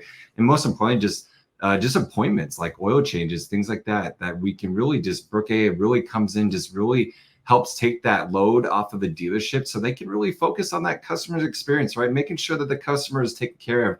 And I think that's really important. I think customers are going to continue to enjoy these types of things as technology evolves in the actual fixed ops space here. And I think it's really important to have a trusted advisor like Brooke AI for sure. Tiffany, Brooke AI has had 3+ years of working with Xtime. I don't know anybody who's got anything like that in this space. Tiffany, once you install Brooke AI, how difficult is it on the dealer's side, on the management side, to get the integration working and implemented? It's incredibly easy, which is one of the additional reasons our team of success managers prefers Xtime out of anyone, because the integration is seamless and can be done so quickly. I mean, we've done Xtime integrations, had a store from, contract signed to live in 3 days with Xtime. That's how fast it is. And because honestly, we've been working together for so long and so closely, I mean, our team will reach out to the performance managers, we'll include them in some of the calls, some of the setup calls. Because we've been working so closely, that's part of the reason that the integration works so seamlessly and the onboarding is so easy. But Xtime is user friendly for us. And so it's super easy to set up and can be done really quickly. Brooke is working straight off of Xtime's scheduling parameters, right? So what the integration, the reason the integration is special is because Brooke is working off of everything that is currently set up in Xtime. So for example, whenever we can complete the Xtime integration, Brooke automatically understands how many appointments we're allowed to book within a day, how many of those can be waiters or drop-offs, again, when to schedule the last diag. We know that for any service that's over 160 minutes, we can't book a drop-off. It has to be we can't book a waiter. We've got to do a drop-off or a different transportation option. So all of that is already done for us, which makes it seamless and it makes it fast. The one thing that we do run through is we'll run through, all of the settings with the store, because sometimes, when you have turnover or changes in roles, there might be settings within Xtime that the existing service manager may or may not be aware of. And so we look specifically on any settings within Xtime that we think might be impacting Brooke's ability to answer a question or book appointments. And then we have that discussion directly with the service manager, oftentimes including the performance manager from the Xtime side as well. We'll make those changes and then we're up and running. So it's really easy. There's not a lot of work on the store's end. Most of the work happens on our end. Any changes that need to be made do need to be made either by the performance manager or the store, but that's done in a simple 30-minute call. So from an onboarding standpoint, time to go live with an Xtime store, max 7 days, and takes 2 phone calls for the store to participate in for us to get there. So pretty easy. Skyler, you talked a little bit about consumer trust. I wanted to know if you could maybe build on that for us. Talk a little bit about how this partnership contributes to building consumer trust in fixed operations. And you've also talked a lot about, on this event, transparency and efficiency. Yeah, I think Tiffany hit it right on the nose, right? Having a great partner, right, like with both Cox Automotive and Xtime and Brooke AI is super important to not only to your dealership staff, but also to the actual consumer itself. I think that, like I said before, I think consumers are really gravitating towards these type of technologies, right? How do we make it easier for consumers to schedule appointments, right? Without that consumer actually coming into the dealership or showing up for that appointment, is super important. I think transparency is another thing that I think Brooke AI does for our consumers. When they're actually scheduling those appointments, that transparency truly comes to light, right? The consumer's aware, they have expectations that they understand, they know and expect what's going to happen when they actually show up. And so I think the trust factor and the transparency are a true partnership with Brooke AI and also Xtime too. I think the biggest thing too for dealerships that are listening to us today is understanding the reporting, right? It's the data behind it. What is our data saying? Do our customers enjoy Brooke AI? And I will tell you, Tiffany will talk about those things today, is like, do our consumers build value in that? And as our consumers build value in that trust and using technologies, things like Brooke AI to just schedule an appointment. I don't know about you guys, but I still think we still have those customers out there that want to go online and schedule those appointments. We still have customers who truly want to schedule from their mobile device. But I think as we start to see how easy of use this tool is, you're going to start to see dealerships really gravitate towards these types of tools and technology in the industry that are really going to just really truly bring that transparency and trust factor, that they're not going to have to worry about those phone calls or heated phone calls, really, because Brooke's going to really take care of and handle those specific customers. And there's amazing technology, and it's only going to grow and it's going to expand to different things too as well. So. And I'll piggyback on that for a minute, because I've looked over a lot of the data that Skyler has shared in other sessions of the roundtable where he's talked a lot about the consumer trust and like what brings the customer back to continue doing service with you.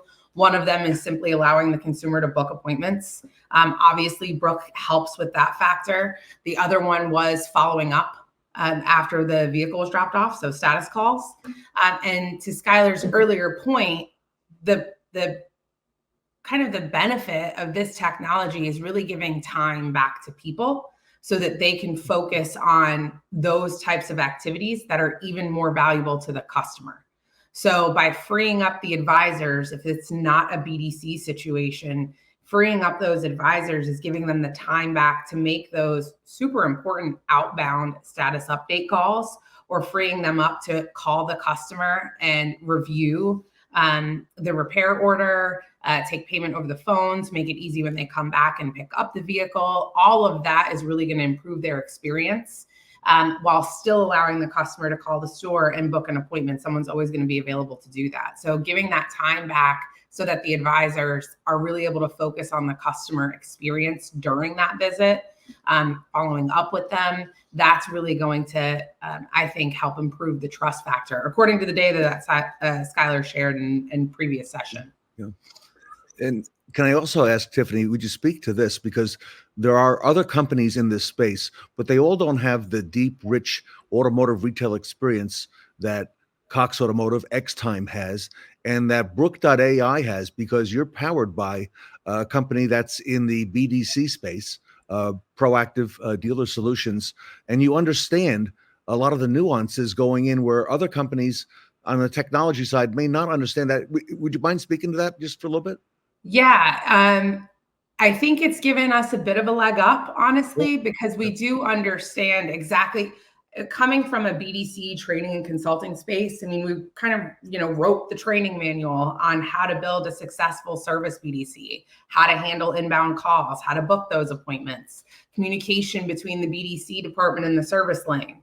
And understanding all of that really helps us to build our technology in a way that captures all the information from the customer that we need. And the integration with Xtime allows us to push that information into the scheduling tool, right?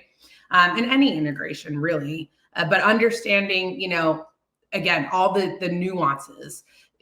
There's other applications in this space that book appointments and put it under, one blanket vehicle, right? Meaning a Toyota customer is coming in, but the appointments always show up as a Kia, for example. That impacts so many things in the lane for an advisor. I mean, they have to know what vehicles are coming in, what models they are, what oil to, like how to be prepared for their day. And so pulling their previous records, making sure we're selecting the right record, because oftentimes there's a lot of duplicates in either the scheduling tool or in the DMS, making sure that our technology has logic that allows us to select the right customer record with the right vehicle, update the information like mileage, customer contact information, put the actual notes of what the customer said their reason for coming in was into that appointment record, allows the advisors and the service department to be prepared, right? Understanding what transportation options to offer, understanding what op codes to block if they don't want certain appointments being booked by the technology and want those transferred to an internal BDC. I think the point that I'm trying to make here is that we know what questions to ask a service manager, right? What do you do with this? How do you schedule this? When do you want the last one of these booked?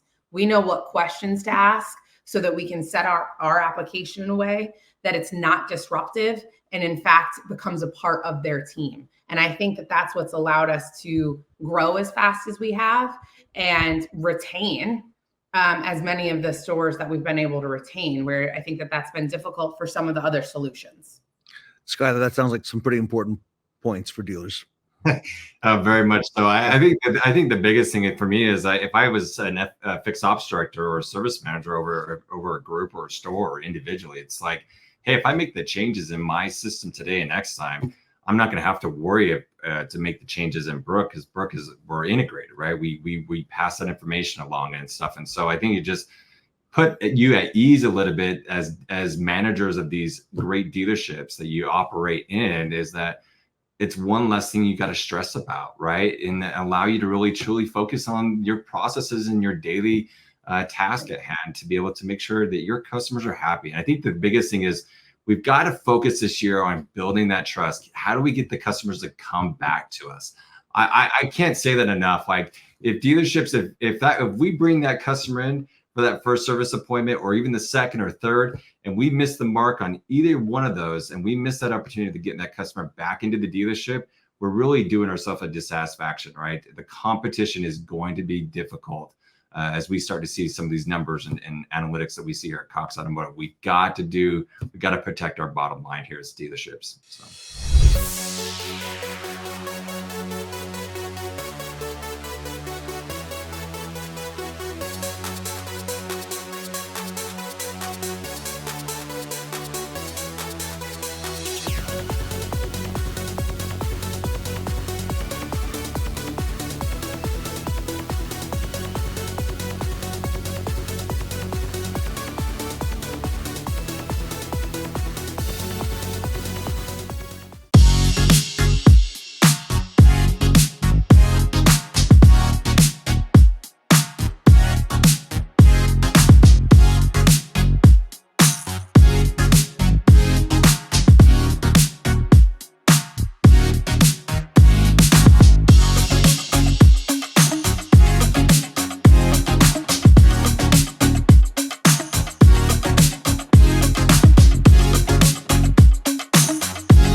The Fixed Ops Roundtable Certified Program is designed to help preferred dealers and partners with powerful tools and resources. Learn more at fixedopsroundtablecertified.com.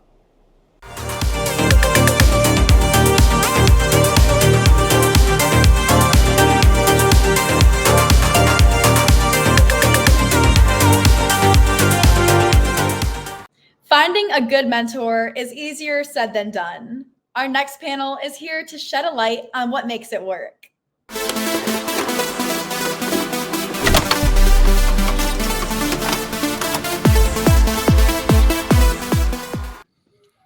Welcome back to the Fixed Ops Roundtable. This is our all-star panel with our lineup of Darryl, Terrell, Michael Moore, and Shawn Butler, talking today about the importance of mentorship in our lives, in our dealerships, and in all that we do.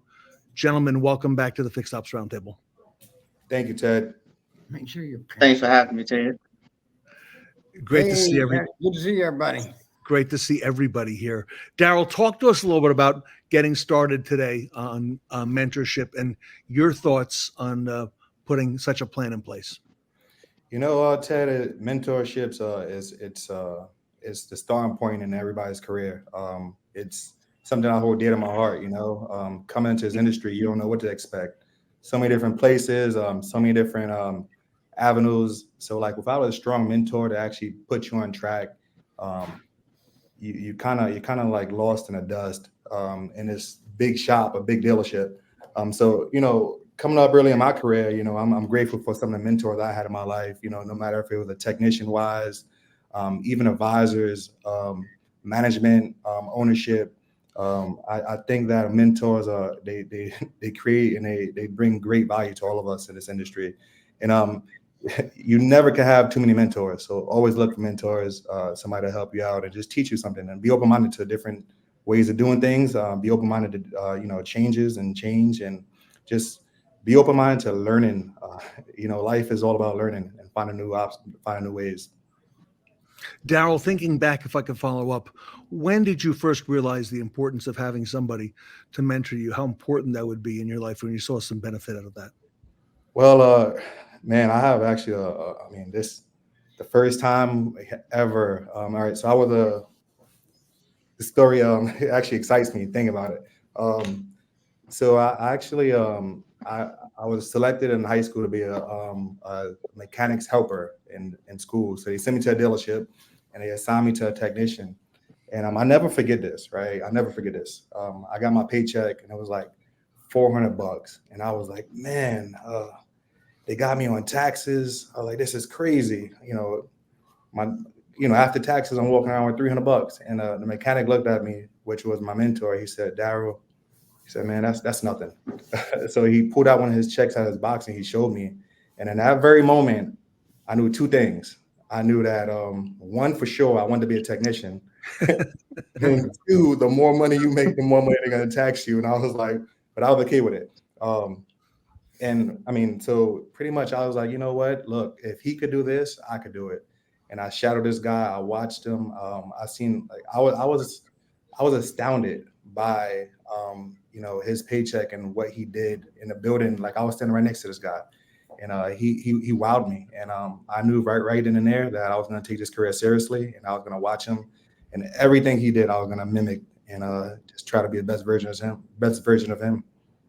The gentlemen on the screen today are all mentors in their own right. Michael Moore, when did you first realize the importance of that? And, you know, who comes to mind in your life as a mentor?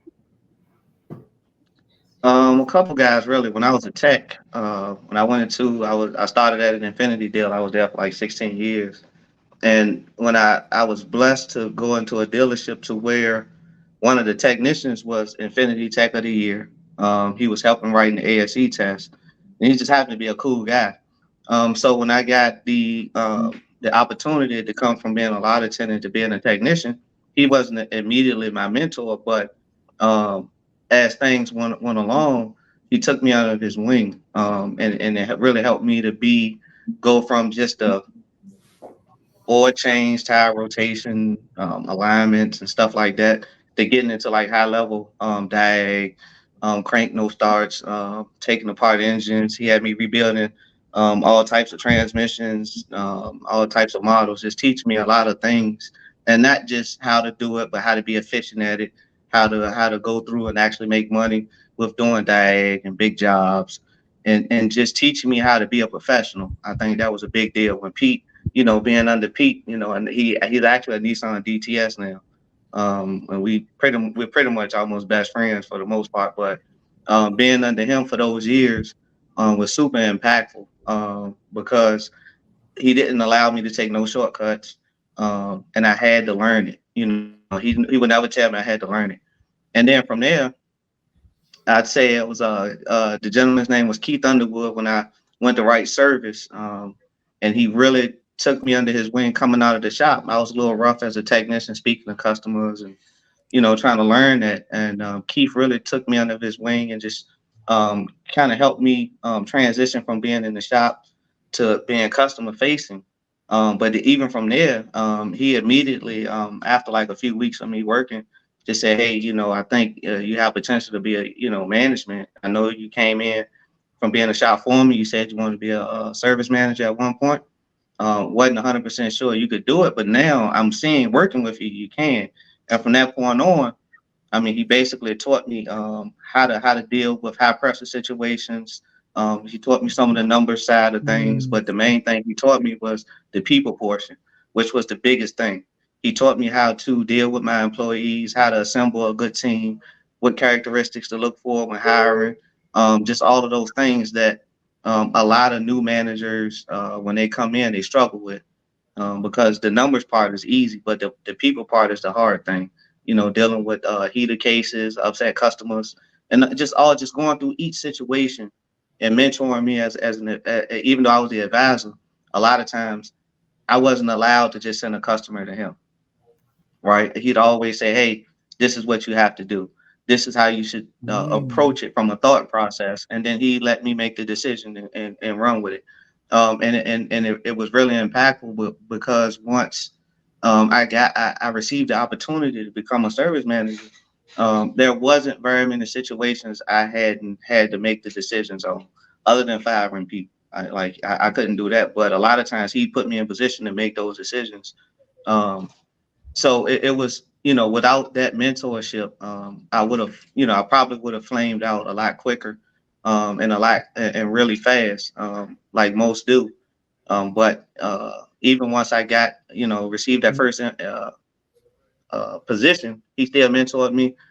He's since passed a few years back, but up until that point, we were having calls on the daily, just giving me advice, making sure I was approaching things the correct way.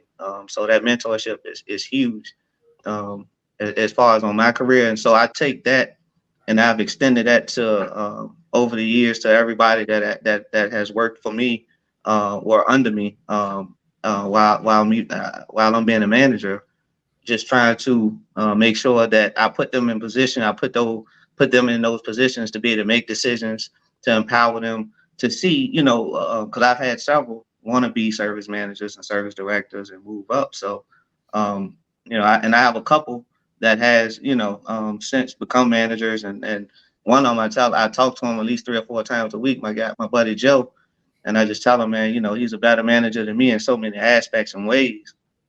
So don't credit me. He always credit me. I said, listen, bro, it was your talent. I just helped kind of push you to get there. But, and it's great for me to be able to say that and see that, So I enjoy mentoring every chance I get, really. Shawn, your colleagues are very passionate about mentorship, Michael Moore and Darryl Terrell. Well, I don't think that any of us would have gotten to where we are today without at least somebody taking an interest in us, right? And seeing something that we didn't see in ourselves. Usually that's what it takes, is somebody to point out, hey, you know what? I think that you can. And there, so therefore we start off that way. When I had my first mentorship, a real mentorship, I was working at a dealership that was pulling down, this is back 10 years ago. They were doing $1.2 million a month in fixed gross, right? So that thing was humming. ELRs weren't what they were then. Prices for parts weren't what they were then. They were still doing that. 300 cars a day. That's a heck of a place to learn, So, but I remember the day that the light bulb clicked on me, and the guy said, if you want my seat, come take my seat. And I was like, well, damn, come on, let's go fight about it. I'll take your seat. I'll take that paycheck. Ain't no problem. But it took me about a month to figure out he meant learn what I know. If you want to do what I do. And so I figured that part out and started spending time with that man. And he's still I can call him right now. He called me right back. I don't talk to him as much anymore, not as much as I should. That's on me. But you know him, David Blackburn. I know David very well. Yes, he's fantastic. Yeah. He was like my first really go-to mentor that I could ask any question about anything, not feel stupid, and he would explain anything you needed. Now, he didn't like explaining things 2-3 times. You better listen up the first time. I'll tell you that. And but there's no better man out there, and he's mentored a lot of people into management. From the mentorship knows no age, right? You can be mentored by somebody younger than you. Don't forget that, right? There's always something to learn. Like Darryl was saying, learning from people is the way that we learn. Like Michael, Michael and I used to talk every day, see each other, high-fiving every day. And I was always learning something from Michael. He was always trying something, and I'm always willing to learn. We were just fortunately unstuck in a place that didn't want to grow like we wanted to grow. So we had to grow on out, which is what we did. But with that being said, you can't get where you want to get unless somebody takes interest in you and helps you along the way. It's such an uphill swim if you don't have that help. that people will flame themselves out and burn themselves out trying everything they can to make it, but they didn't get that. They didn't have someone to go to for that right advice. So they're always searching. They're searching over here. They're trying. That's the people that change everything every month. We're going to get a new pay plan. We're going to put this person in charge. We're going to do this. We're going to do that, because they really don't know what they're doing. They just flying blind, hoping something will stick one of these days that makes them better. And nothing's going to make you better than surrounding yourself with people that are smarter than you are, and having a couple of really, really good mentors. I mean, Darryl and I text sometimes on the daily for quite a while. And Michael, Michael's been super busy. I haven't been trying to bother him too much this summer. I know he wasn't feeling all that great. He's back in the swing of things now. So I feel like I can talk to him now and get back in with him. So it's guys like you and Ted. I learned so much from you. I mean, about this, the showman side of the business, right? I didn't know anything about that. Still don't, but I can watch it and try my best, Shawn, it's amazing. I've learned just in the last 5 years in doing this, there's a lot of people in this Fixed Ops Roundtable community, maybe not all on the camera here right now, but people who have mentors that you wouldn't expect at other dealerships who know each other and who speak to these people. If it's not every day, it's maybe every week or whatever it is, but they really rely on these other people. And I've been amazed at who some of the mentors are for different people and how others look up to them. You would be surprised. You would be really surprised. My first advisor mentor was a girl that ran around like she was crazy. And I mean, I was like, man, there's no way. But she turned out to be the sweetest thing ever. And she said, come on, I'm going to show you how to do this. She said, ain't nothing to it. And she ran around, and that lady would write up. She'd go right down the line and write up a whole row of cars. Boom, boom, boom, boom, boom, boom. And at the end of the day, she wrote up 25, 30 cars. She'd write 10 cars, work those 10 cars, then write 10 more. We were at a dealership that was that busy. She would just kind of cycle them through. She knew how to cycle them through. So that's how I learned how to do it, was just grab as many as I could. I got there early, opened the door. Guess what? I got the night drops. I wrote up night drops. I had 6 ROs for anybody else. That's how I got ahead as an advisor, and got a bigger team, fed my team. So there's always something you can learn somewhere. I used to question why this certain valet would always pull these cars almost out the door. And, we had these alignment checkers and all that. And I kept getting on him about it. And he was like, Shawn, he's like, look closely. When you looked up, there was a mirror, a camera, and a gutter all right there at this one door. And if you stopped at just the wrong place, you either got blinded or wet. So he was always pulling them forward or past that. So once he explained it to me, I didn't think it was dumb at all, but for weeks I was banging my head and was wondering why he was doing that, but you can always learn something from somebody paying attention. So Shawn, there's also a number of people who don't have mentors, okay, and who would like to seek a mentor out, okay, within the industry. How do they do that, Shawn? I mean, we've got a great network here, with people that are involved in fixed ops community, but how do you seek out help? How do you seek out others' advice, especially because there's some people who don't want to say that, I'm looking for help.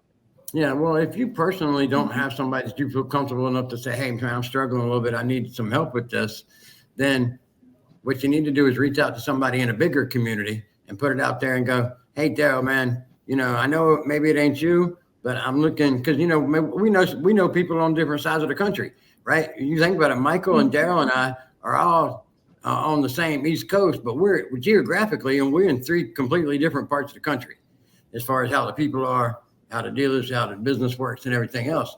So it might be easy for somebody to hook you up with somebody. Hey, man, this guy seems like he's struggling a little bit. Why don't you just feel him out and make a phone call? You'd be surprised what happened with one phone call. Darryl, your thoughts on finding somebody wanting to find a mentor? I think that you just got to be, first off, you got to be open. You got to be honest with yourself. No matter what part you are in your career, what phase you are, there's always room to get better.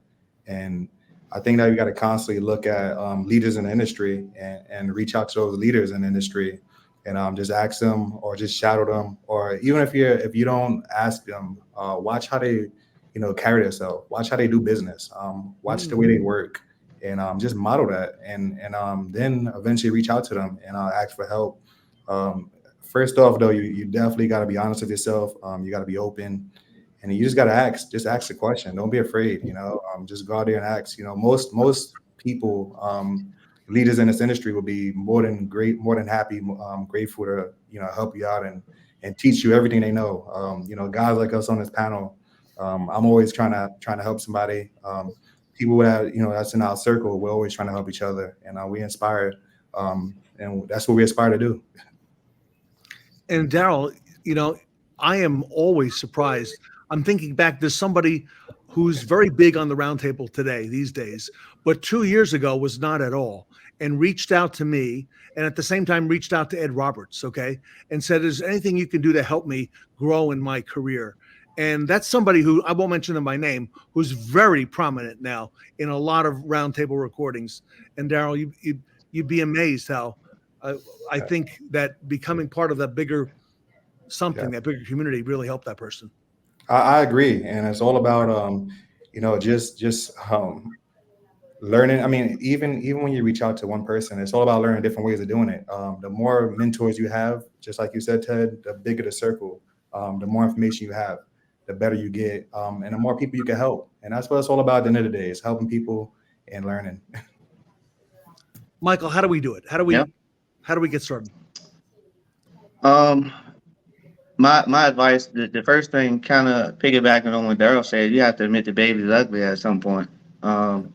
You gotta admit that, hey, you have issues that you actually have to fix, and then you have to put that pride thing to the side and say, hey, you can't have any trepidation to go and just ask them a question. I can give you the best two examples from me personally. Okay. I was working at Richmond Ford, and we were getting a mobile service. This was probably about 6 years ago. And the owner, Mr. Cody, we was talking. I'm like, man, I don't know anything about mobile. I don't know nothing about mobile. He gets on the phone. He calls his buddy that's down in Florida. Gives me the service manager's name. It ended up being Ed Roberts. Didn't know me from a can of paint. And we had a few phone calls, and he helped me with mobile service, setting it up and getting it going. And that right there was something. But if I had just went to the owner and say, no, I'm gonna get it, I can take care of it, then I would have struggled. Instead of, hey, admit from the beginning, hey, I don't listen. I feel like I'm pretty good, but I don't know nothing about this mobile service. We got help. Fixed ops, we're a really, really tight knit community. And no matter who I talk to, if I don't know them, somebody on this panel probably knows. And so at some point, if you have an issue and if you're new, especially, man, just reach out. Like, all of us have LinkedIn profiles. All of our inboxes are open. And in my 20 years, I've yet to meet someone, as I was kind of climbing the ladder, that did not want to help. They didn't help me the way I wanted them to, but nobody will refuse. I've never been refused. So I would say, hey, the first thing is just admit that either that it's not good or you want to get better. And then from there, you find out who's doing it, who's at the top of the food chain, who's climbing the food chain, and then just reach out to them. I mean, LinkedIn is a great tool I've used over the last couple of years just to, kind of meet people, like Shawn said, all across the country I would have never known. And some of the best, service directors and service advisors, technicians, service managers I've met have been on LinkedIn. So guys, I would say just reach out, admit that there's a need, and there's always a need. There's always, even if you're the number one in the country, there's an area you can get better at. Right. So, because even every time I go to a store and they're number one, and I'll look at it and say, well, you guys may be number one, but I'm better than you at this. And this is how I do it. And then then they say, hey, well, I'm better than you in all these areas. This is how I do it. And that's kind of how it goes. There's always a give and take, but you have to admit it. You have to, and you can't be shy about reaching out to guys. Because I will say this community is great. It's like a fraternity. Once you're in it, man, you just, and even if you're not in it, like at the time I was fresh, I knew nobody. Ed Roberts was running, number one mobile in the country at the time. This was 6 or 7 years ago when I first became a manager. And I mean, shoot, I still have his number in my phone from then, from when just talking. And I mean, he took time with me then And we didn't talk a ton, like several times, but once we kind of linked back up on LinkedIn, he remembered exactly who I was. And he was like, yeah, Mike, I remember you, man. Great to finally put a face to the name and the voice, because we were just phone calls and text messages. And, you know, and he helped me tremendously. So we're all kind of like a team. I look at it like if I had some advice, I would just give it, you know. No, that's where I was just going. Just reach out to guys. It's a big team, one big team, and no one player is more important than the other, because we all. If you went to all three of our stores, I bet you would see very similar processes, just because that's how we are, and we shared all these things, and we built all these things together over the last 4 or 5 years. Everybody's got their own tweaks to their own areas, to their own nuances, to their clientele, but I had certain goals. I wanted to win the Toyota Let's Go contest, which meant they were #1 in parts and service in the region. I wanted to, win this award or that award. Well, I got all them trophies. So they didn't mean much after I had them. I wanted them. But so the next best thing I could do was help somebody else. And that's what I've been doing ever since. Mm-hmm. And that's what it's about, you know, just helping the next person. I get more joy out of that. I've got more joy out of that than doing it myself. No matter how good you are, you know, those A players want to get better. Everyone wants to go to the next level and go up a step higher. You know, how can you go to another level if you don't have somebody ready to take your place? Because you don't want something your baby you worked on for 3, 4, 5 years to fall flat on its face just because you walked out the door. That means you didn't do a very good job. That meant you were a boss, not a manager. Mm-hmm. Yeah, good point. Mm-hmm. Darryl, I'll give you the last word on this today. Yeah, look, I like to just, like, whenever it comes to mentorship, just to relate to my guys, on a technician level, just let the technician know that I know how it feels to be frustrated when you're trying to diagnose a vehicle. I know that feeling. To go home and not go to sleep because it's on your mind and you're doing all this research, trying to figure it out. Just if you can relate to a technician on that level, and everything they go through, they might come to work and their mind might not be into, work, but just give them advice how to get through that. I think that's mentorship that's unheard of in our industry. And I think our industry needs that, just to pick somebody up throughout their day. Technicians, advisors. If an advisor, say they got, they're facing an objection on a drive with selling something, to just tell them how to handle that objection and just show them, and then not just to show them how to handle it, to actually see them handle it and it work. That's the real magic, So I think mentorship is just, just plugging into the everyday logistics of the business and just coaching and just teaching your team how to run plays and execute the offense. 3 of the best in the business, everybody. Thank you for your time today. Michael Moore, Darryl, Terrell, and Shawn Butler on mentorship. Thank you, gentlemen. Great information and always extremely relevant. So the best of the best, everybody, here today at the Fixed Ops Roundtable. Thank you. Have a great weekend.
Hey, Danny.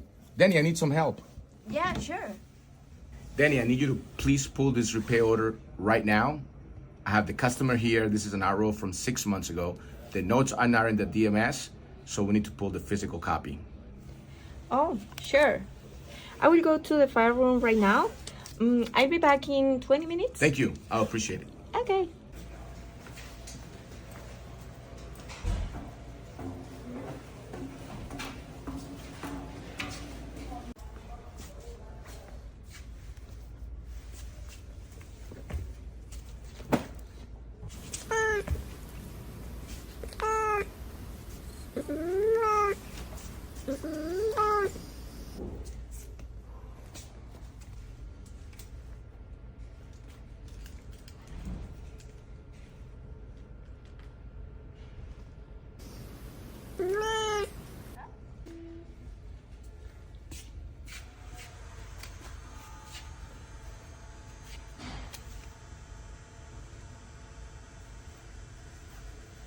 One hour later. Hello, Danny. Did you find that repair order for me? No, I was there for 1 hour and I can't find it. Oh my God, no, I really need that repair order because I have a client waiting for me. Oh. Can you look for it again? Okay, for over 1 hour. 2 hours later.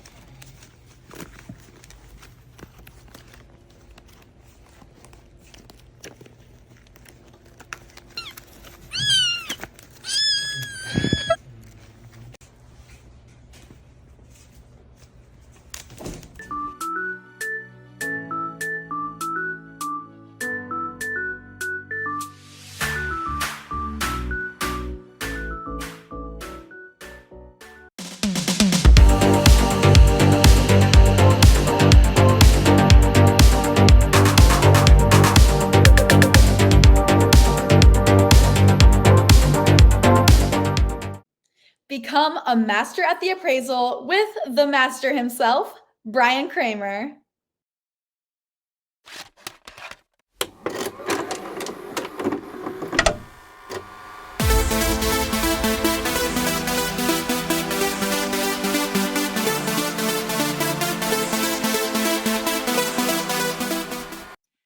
Welcome back to the Fixed Ops Roundtable. I'm Sara Vantine here with Brian Kramer, EVP of Accu-Trade, Service Drive Acquisition. Brian, welcome to the Fixed Ops Roundtable. Thanks for having me on, Sara. Well, this is a really exciting and relevant topic. A lot of people listening today have been asking these questions about, service drive appraisals and really the acquisition process of buying cars on the service drive. So I want to kick off this first question to you to really just ask from a broader perspective, how do dealers acquire vehicles from the service drive without adversely or negatively affecting the client's service experience when they're in for service? Well, I think that's a really delicate situation to navigate, right? Because if you go out and just start greeting customers, and I can tell you 10,000 ways that don't work because I've experienced a lot of them. But what doesn't work is going out onto the drive, asking somebody, hey, what if I could trade you out of your car, get you in another car, keep your payment the same or lower as what you're paying now? Would you consider it? When they haven't even gotten out to be able to have the plastic placed on the seats, the mats, the paper mats put on the floor. They don't have a hat tag on the dash. They haven't been checked in. The clock hasn't started ticking in service on the with their ASM. What is a horrible situation, this is what I think freaks out service managers, service directors, is that a very green salesperson goes up, greets that client. The client's like, well, yeah, why wouldn't I do that? Then they walk them over into the showroom. The car's still out there. Nobody knows whose car it is. It's just parked out there. It's blocking the lane, typically right first thing in the morning, 7:30, during the most busiest rush of the day. Everybody's looking around, trying, freaking out for 10 minutes because they can't do anything because this car is sitting there. And then somebody comes back 25 minutes later from a test drive. Oh, hey, they present the numbers and it's double what the payment was with thousands of dollars down. It's not anywhere near lowering their payment or no money down. And then the customer said, well, no, I'm not doing that. Is my car ready? Oh, no, actually, we haven't even pulled it in for an oil change yet. Yeah. And everybody's, oh, is that your car? We've been looking all over for it for the last half an hour. And now the customer's like, you know what? It's a horrible experience. So that's the bad of what could happen. So here's how you prevent that from happening. How you prevent it from happening is working cohesively with the service department. Having total clarity around expectations, role clarity, who does what, when, where, and how, you got to handle the compensation pieces of it, but you've got to make sure that the rules of engagement, that service takes priority, they're greeting the client, at least all those things that I mentioned with the hat tag, with the plastic on the seats, getting control of the keys, getting the keys tagged, introducing to the service advisor. That clock has to start ticking before they start getting into all of that. Now they can appraise the car with technology like Accu-Trade. You can appraise it in 2-3 minutes. They give you an exact value, and you can do it right there on the spot, which is the power of the app with the speed of it. But it can't negatively or adversely affect the flow, the workflow of the 60-minute oil change or the 45-minute oil change. Speed and all that stuff is great, but if you can't come to terms, which doesn't happen every time, with working numbers on a customer, it better be ready by the time that they're done with that presentation, and that it hasn't even been into the service department yet. So that's the fastest way I've seen to upset a service manager, is not to let them take priority and trying to molest the customer, if you will, throughout that process without letting it to organically take its course.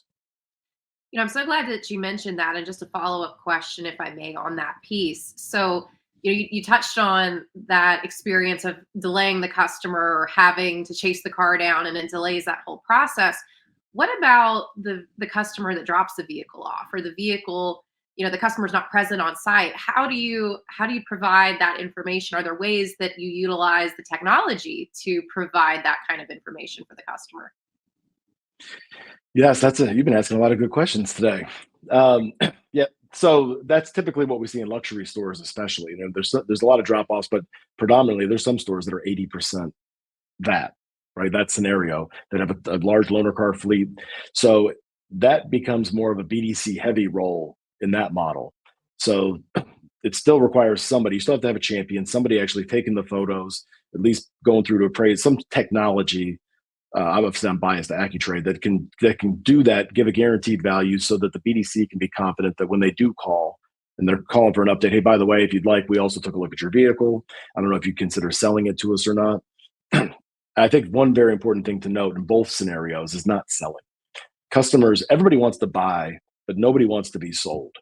So asking them all those things, would you do this or would you do that? I think it's in 2024, and I think it's been that way for a while. It's about giving information and helping people and just informing them. Clients want to do business with people that are educating them, that are giving them information that maybe they can't get, and maybe they don't want to use at that moment, but 2 weeks from now or 3 months from now or 6 months from now, they'll remember that experience with that person.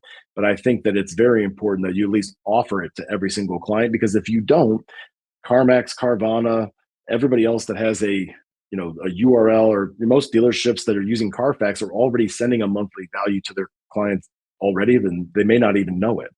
So it's definitely by far the most scarce, lowest day supply, most desirable days on market. The desirability is the highest. Those are the vehicles that sell the quickest. They never age out, and it's more efficient than an auction lane. It should require a champion. It should require a sales team. It's kind of like, in my mind, the BDC of the future. We've always had a BDC for calls and emails, texts. There needs to be a BDC, or I call it acquisition team, on the service drive that's set up the same way, with a champion or BDC manager, but an acquisition manager that has certain people dedicated just to that. You charge that person's commission to the inbound stock number, so it doesn't affect the comp.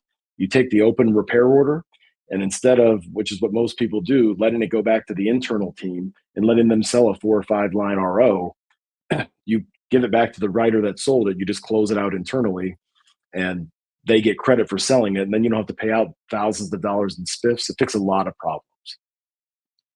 But I love that you talked about bringing that information to the customer and building value, and not selling them, having to push the sold piece onto them. And I know that's a top of mind conversation in a lot of dealerships right now, because the last few years, it's been very variable ops heavy. There's been a lot of vehicles being sold, and now fixed operations is coming into the conversation as those margins, as the pieces and the variable side are changing. And a lot of dealers are asking the question of, okay, well, service drive acquisition, we're focusing on things like dealer retention or customer retention, how many repair orders are coming in, all of these pieces. But I think the important area that you have some insight on is that this tool can actually help a dealer use the service drive acquisition piece to increase OEM and dealer retention and loyalty. Can you share with us a little bit more about that?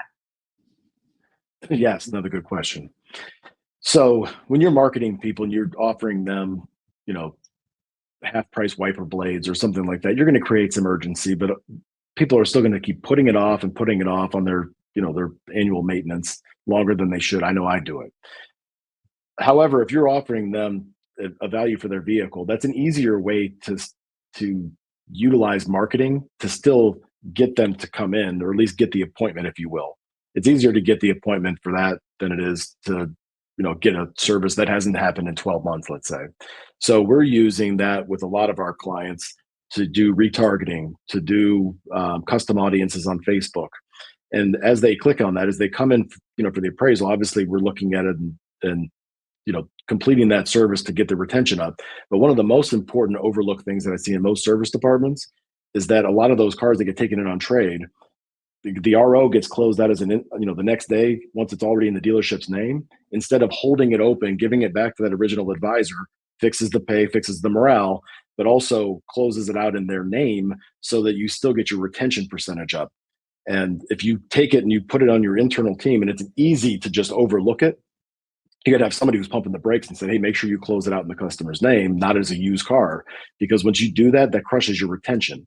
So I would recommend that all service managers, sales managers take a look at that, because I know retention's a hot topic, as it should be, but that's one of the things that could be helping dealers or adversely affecting dealers.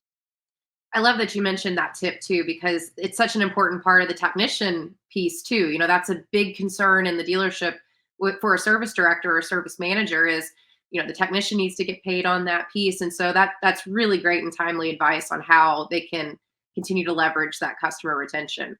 So, and another topic, we were talking a little bit about the OBD2 scans and how those can really help increase some of the internal RO dollar amounts. Can you talk to us a little bit more about that? Yeah, so that's another area that I see a lot of hesitation on with service directors. And they're like, well, hold on a second. We've got our own scan tool. We've got, we do deep scans. And, for the most part, if it's a ghost draw on a battery, you don't know where it's coming from. Sure, it's going to require a lot more diagnostic scan, but 98% of the time, it's going to fall under 109,000 DTC codes that can easily be scanned. And it's because of the Right to Repair Act that happened, years ago, where all that information and data is not readily available. By enabling that and embracing it versus, guarding it like a trade value, or you can't, in the sales tower, you can't know the invoice. By being more open with that, leveraging tools like we do with, Mitchell data systems, and trying to figure out what the actual cost is going to be. When the intuitive thing for managers is they think that somebody's going to give all the profit away, or they're going to not sell work because they're telling them how much it is, when in fact, I find that it's the opposite. And I find that when they're more accurate, the customer participates in that reconditioning, and the average reconditioning dollars per RO actually goes up, in some cases double or triple versus what it was, because now the used car managers, not because they missed the diagnostic things like catalytic converters underneath it, or a diff filter that's been removed on a pickup truck. Those things don't happen anymore. So now the customer's participating in that repair. Now they're more likely to keep the car and actually have a bigger internal RO, which benefits everyone. Well, Brian Kramer is with us from Accu-Trade. And Brian, we've been talking a lot about service drive acquisition during this segment today. And I'm sure a lot of dealers on this segment today are also considering and thinking about, all right, so what do I do for next steps? If I wanted to have a technology like this in my service drive, if I wanted to look into adding this to part of my sales and service team, what would be the next steps for a dealer to go from here?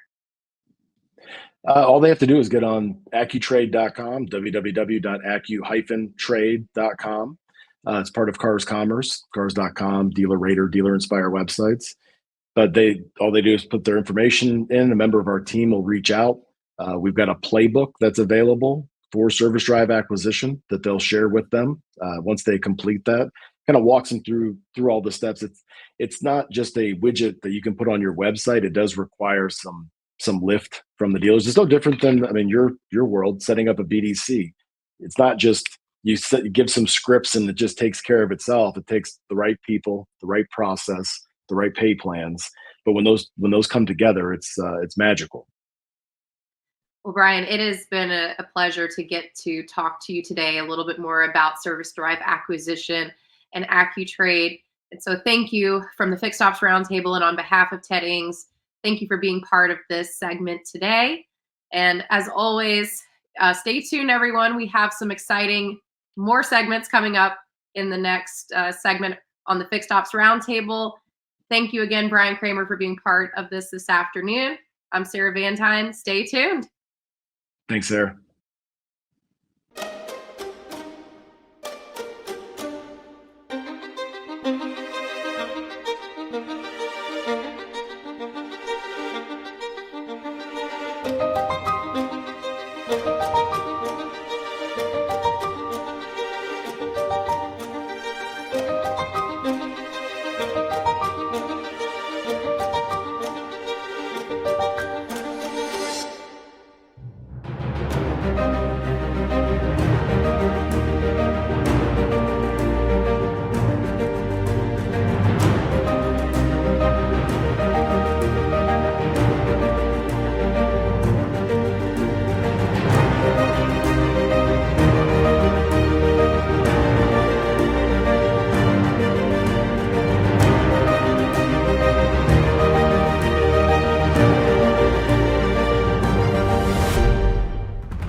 Whether you consider it evolutionary or revolutionary, change is reshaping the franchise dealer business, and we're not talking about electric vehicles. There's another promising opportunity that demands your attention.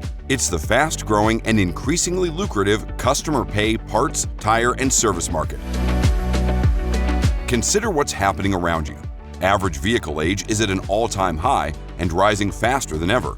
More than 60% of passenger vehicles are 8 years old or older. 25% are at least 16 years of age. Together, this represents 244 million prospective parts, tire, and service targets. We say prospective because the vast majority of these vehicles are being serviced outside the franchise dealer channel. Would you like to capture your share of this nearly $400 billion opportunity? Epicor is ready to help.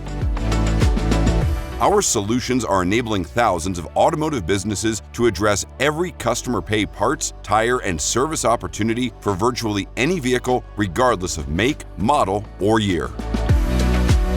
We're helping service providers build customer relationships spanning the full vehicle lifecycle, from the end of the factory warranty to the day the vehicle is scrapped. We're putting the industry's most complete parts, tire, and labor data at the fingertips of thousands of service advisors every day. We've created a faster, more accurate estimating process for customer pay jobs that helps dealers increase average RO and service lane productivity. We offer real-time information on local parts and tire availability and pricing to speed every job, increase customer satisfaction, and boost the dealer's absorption rate. And we're helping parts departments establish real-time visibility and control of their inventories to increase efficiency and reduce operating costs. Epicor is ready to help your fixed ops teams achieve the same impressive results. Own every non-warranty parts, tire, and service opportunity, all makes, all models, all customers. Now you can with Epicor. Contact us today to learn more.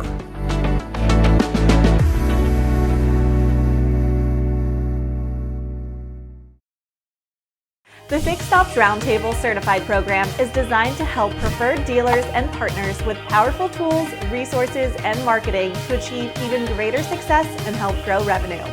We invite you to learn more today at fixedopsroundtablecertified.com.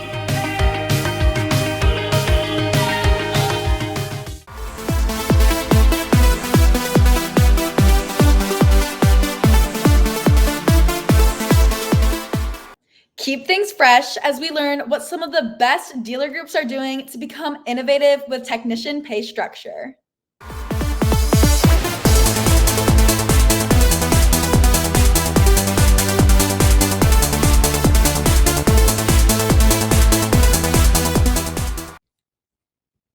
Welcome back to the Fixed Ops Roundtable. This panel is about innovative pay structures for technicians. I'd like to welcome the all-star panel today. Sara Vantine from the Fixed Ops Roundtable is here. Roger Conant, our good friend. Roger has really helped put this topic on the map. We'll talk about that during the session today. Ed Roberts is here from Bozard Ford Lincoln. Liza Borches from Carter Myers Automotive is here. And Tom Druzynski from the West Her Automotive Group. Welcome, everybody, and thank you for being with us today. Thank you. Glad to be here. If I may, Liza, let me start with you. And congratulations to Carter Myers Automotive on 100 years. We're seeing that all over social media. Carter Myers has consistently been a leader in service and customer satisfaction. Liza, you're always looking for new ways to make that service experience as seamless as possible for customers. We want to ask you maybe today to start off, what prompted you to think about technician compensation? How did that conversation come about? Ted, it's an area that we've been focused on for a lot of years in the other areas of the dealership. And I'll give you a couple of examples that have led us to this path to talk about what does the future of technician pay look like. First, in our sales departments, years ago, everybody simply was on commission. That was how you did it in sales. But we quickly realized, maybe in the last 10 years or so, that in order to recruit and bring people new into the automotive industry, we needed to look at our pay on the sales side a little bit differently. So many years ago, we went to 3 different types of pay plans where we would have an entry-level pay plan, a mid-level pay plan, and a senior-level pay plan. And we always looked at it as you kind of came in at a very low risk. You would be like an hourly or salaried employee with small bonuses. And then you'd be willing to move up when you got more confidence and more knowledge. You'd move to that medium risk pay plan. And then finally, our sales associates who were preparing to become, a sales manager, finance manager would be at what we would consider a full commission pay plan because they had the knowledge and the confidence to be able to do that. And they were being prepared to be a manager. So we've done that on the sales side for a while. So that was step 1. Step 2 is we were getting more involved in conversations about how to have a more diverse and equitable and inclusive environment across our dealerships. We learned that having individual pay plans or schedules to meet individual needs wasn't actually a great solution. It was better to be able to offer flexible schedules, flexible pay plans to meet different groups of needs. So you could hire someone and say, we have these 3 different pay plans available. Which is going to work best for you? It made it so everybody felt a part of the team and that we weren't doing something special for an individual that would make them feel like there was resentment from other associates. So if you take those 2 ideas together, we said, why are we doing this everywhere else except for our technicians? And as we all know, it is super competitive out there with technicians. And what we don't want to do is having a neighboring dealer offer an extra $1, $2, $3 an hour, and then you've lost somebody. So that comes down to we got to listen to our technicians. We got to understand what they're looking for and how do we mirror what we've done in sales and as far as these different flexible pay options and schedule options in our service departments. So that's why we're here today. That's why we've started really implementing and offering different types of technician pay plans that I'm sure we'll talk about further in this conversation. Liza, as a follow-up, what's the feedback been within Carter Myers, within your organization about bringing this topic up? Well, our service managers were really the ones pushing it in the beginning, saying, why are we doing this everywhere else? So I think they're grateful that we're willing to think outside the box. And honestly, a lot of our technicians, I think, were a little surprised. They were like, wait a second, you're actually thinking about something different for us. There is a different way to maybe make money as a technician than just be pure flat rate. Yeah. So I think there's appreciation, but there's also the knowledge that we may not do it perfectly in the beginning. We got to try some different things, and we really want their feedback. Tom, is this something that you've been thinking about and discussing over at the West Her Automotive Group? Absolutely, and I love Liza's thought process there. I can't wait to collaborate a little bit more on this. But as I've spoken to more and more technicians, one of the things that we see is our business is subject to pretty severe seasonality in some stores. You're gonna have very, very great times, and then you're gonna have a couple of months where you have these lean times. And everybody tends to forget that that change is coming. It's almost like the ant and the grasshopper, and they believe in the great months that it's going to be great forever. So I see so many, especially younger technicians, that tend to maximize their spending. And then when those lean months come, then there's this panic, and they've got it. And that's where they start to worry about what the other one's doing and how this one gets paid. And this dealership will pay me a little bit more. So one of the things that I've been thinking about is trying to figure out how to level that out so that there's not, we take the seasonality out of it a little bit. So things like a draw pay plan, another pay plan that comes from the variable side in our stores, where the mechanism, the way that they earn their money is still the same, but you put them on a salary of roughly 80% of what they made the previous year, so that they have the same amount coming in every week. And then once a quarter, and throughout the weeks, as they turn more, they add to that bank or they subtract to the bank, and every quarter, and you pay them out. You pay them out whatever bonus they've built. So this way, they learn to live on 80% of what they make, and that other bonus, that roughly 20% of their pay, can become the savings for a house. That can become family vacations. That can become toys. It's not money that they're necessarily depending on, and they've learned to budget on a straight amount. And then that will go up over time, because as they earn more, their salary goes up commensurate with what they've earned. And Tom, we're seeing more and more of Tom Druzynski and West Her all over social media and beyond. Give us the background there. How many dealerships? I know you're in Western New York along that 90 corridor. Yeah, so it's 39 dealerships from Syracuse, Rochester, Buffalo. But then on top of that, we have 8 collision centers. We have 3 glass centers now. Mobile key service. We have a Napa store. A couple standalone quick lanes, truck shops. So a bit of everything. Ed Roberts, you're an innovator over at Bozard. Is this something worth considering? Absolutely. And as you heard Liza say that, or been around, or you said that they've been around for 100 years, and that's about how long flat rate's been around. And we haven't went out and tested to say, hey, what can we do different here? And we tell ourselves that if it's not broke, don't fix it. But who's really answering that question? Is it us that's answering that question, or is it the people that's doing the job that's answering that question about saying, if it's broke, don't fix it. If it's not broke, don't fix it. So at Bozard here, we have several different pay structures that we do, and we do it because of different things that we're doing, and it allows us to test different things. I have a tech development program; they're paid differently. I have an apprentice program, and they're paid differently. We have mobile teams; they're paid differently. It allows us to try different things, but our technicians do not like the flat rate system. They have told us that for years, and we've just kind of sidestepped it a bit. And Liza talked about them leaving to go find that extra dollar here or there. It may not even be the extra dollar for flat rate. It may be that extra dollar hourly, or where it ties together as being salary. And so we have to try different things. I love what Liza said about the entry, the mid-levels, and senior pay plans. That way they have a target to where they reach out there for. And like Tom said, shorten them up quarterly. We do something very similar with a longevity deal where they earn additional money for the hours they produce, and then we give it to them in November.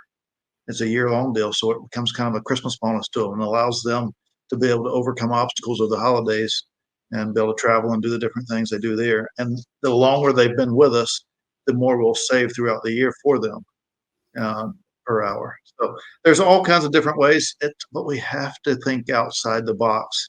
And rather than just go back and say, okay, well, it's always been flat rate. Why change what's not broken? Well, we say, why change what's not broken? We got to ask ourselves, are we saying that it's not broken? Or is the ones that we're asking to work in that world saying it's not broken? And I think if we do that, we'll find out that they want us to change it, and they want us to try different things.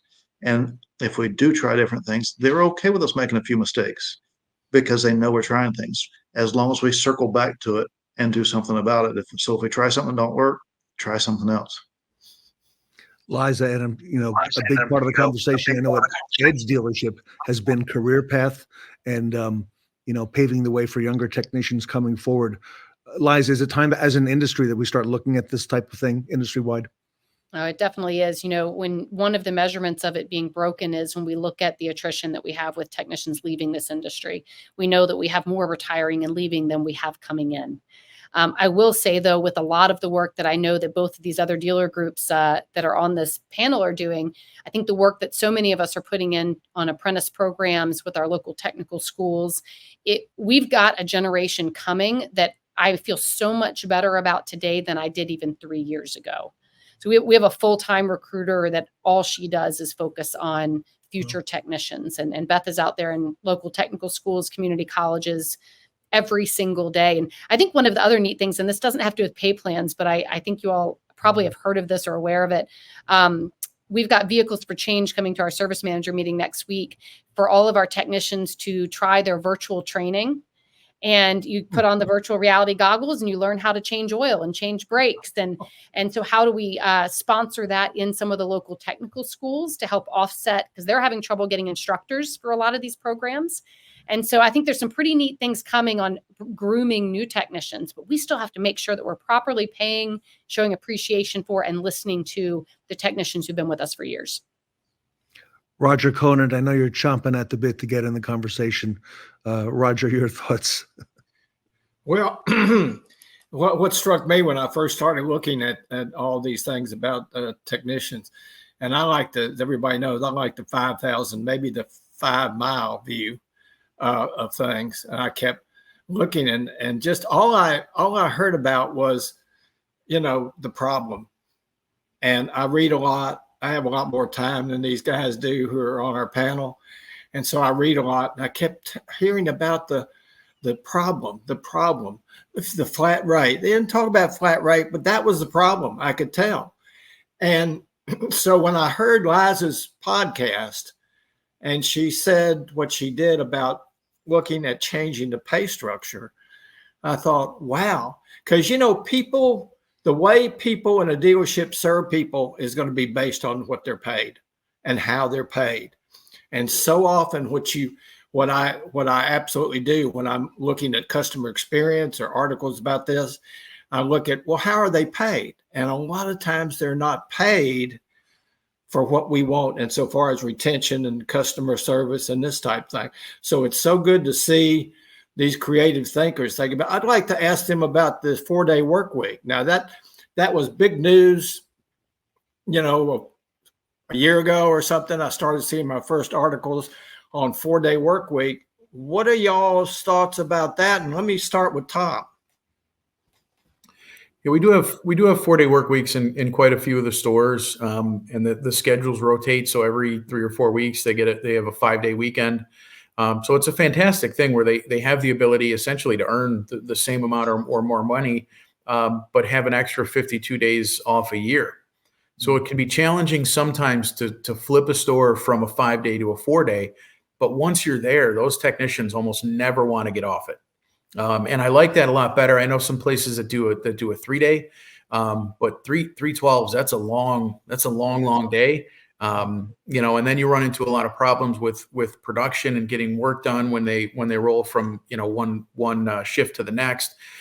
So that 4-day really seems to be a sweet spot. Technicians love it, and it works well for the stores. Ed. So I have a few guys on 4-day work schedules, and it goes both ways. I have some younger guys that you think would love it, say, man, it's just tough to be on my feet that long. And then I have other guys that just absolutely run with it. But when we shift to a 4-day work schedule, we have to do more with that because we all have capacity constraints of meeting our customers when the demand is there. And if we only put our guys on 4-day schedules and don't use those bays at the times that they're off, then we're still not taking care of our customers. And so for that to work, we really got to latch onto that and be able to use that available space when we do it. So that creates another opportunity, and we got to make sure that we're chasing the opportunity when we shift to 4 days, that now we're making that bay available for additional people to work in it at different times. And when we do that, we can also meet our customers' demand as well. Liza. Yeah. So we have, in fact, one of our stores went on a 4-day work week 12 years ago. And we had too much work at that point for the size shop we had. So we did that in order to increase our hours. But it's funny, we do have some technicians who didn't want a 4-day work week because they found themselves with a lot more home chores on that 5th day. And they asked to actually please come back to work on the 5th day. So in that particular shop, that was one of our Subaru stores. We have half the technicians on a 4-day work week rotating, and half of them chose to stay on a 5-day. We also have another dealership, one of our larger Honda dealerships, where we have 5 teams there, and they rotate so that it's actually a hybrid situation. Every team gets 1 week where they're a 4-day work week, and they get a 3-day weekend. They have 1 week where they work 6 days, with one of those 6 days being a half day. And then they have 2 of the weeks a month where they work a 5-day work week. And so all of them get a long weekend every single month. They all work 1 Saturday a month, and they rotate. And it's been great. It's been a hybrid situation that took a little, testing. We had to figure out how to make it perfect. But that shop actually seems to be the most pleased with their schedule. But we've tried lots of different things. Some stores love the 4-day work week. Some want a hybrid. And the most important thing is, Ed says, we got to listen to them. And Sara, I've been giving you time to think of some very profound questions. So go ahead and have at it. Yeah, so this whole topic on innovations and technician pay is so timely, as Ed was talking about, and everyone on this panel has provided such amazing insight. I think the big question that I would like to also ask is, we have all this diversity in the workforce, and we're talking a little bit about, technicians that maybe physically aren't up to standing on their feet for that amount of time. And then you have younger people that are just getting started. So I'd like to ask the group, what are y'all implementing with, either technicians on the older end of the spectrum that, from a pay perspective, they have all this experience and expertise and knowledge, but they're not maybe physically up to the demands, but they still want to work and they still want to be there. How do y'all look at, the younger crowd and the older crowd and find ways to bridge that gap? Ed, I'll go to you first. So we do a couple things with them, and that's where mobile really helps us as well. But we try to extend their career because the job stays physical the entire time they do it. But over time, they become more experienced and they become more in tune with how things operate and what systems tie together. And they become more efficient at figuring out what's wrong with the vehicle. But the actual repair is still just as physical. So we use those guys in our mobile to go out and diagnose those vehicles out in field. And so when the vehicle comes into the shop, parts are already ordered, everything's there. We know what's wrong with it. And so we're extending those guys out. And then we also put people with them so that they can learn from them. So with the younger and younger generation, take out the mid portion of it. The mid portion is what's in the shops. Those are the ones that's out either in my tech development program or in mobile, where they're learning from each other.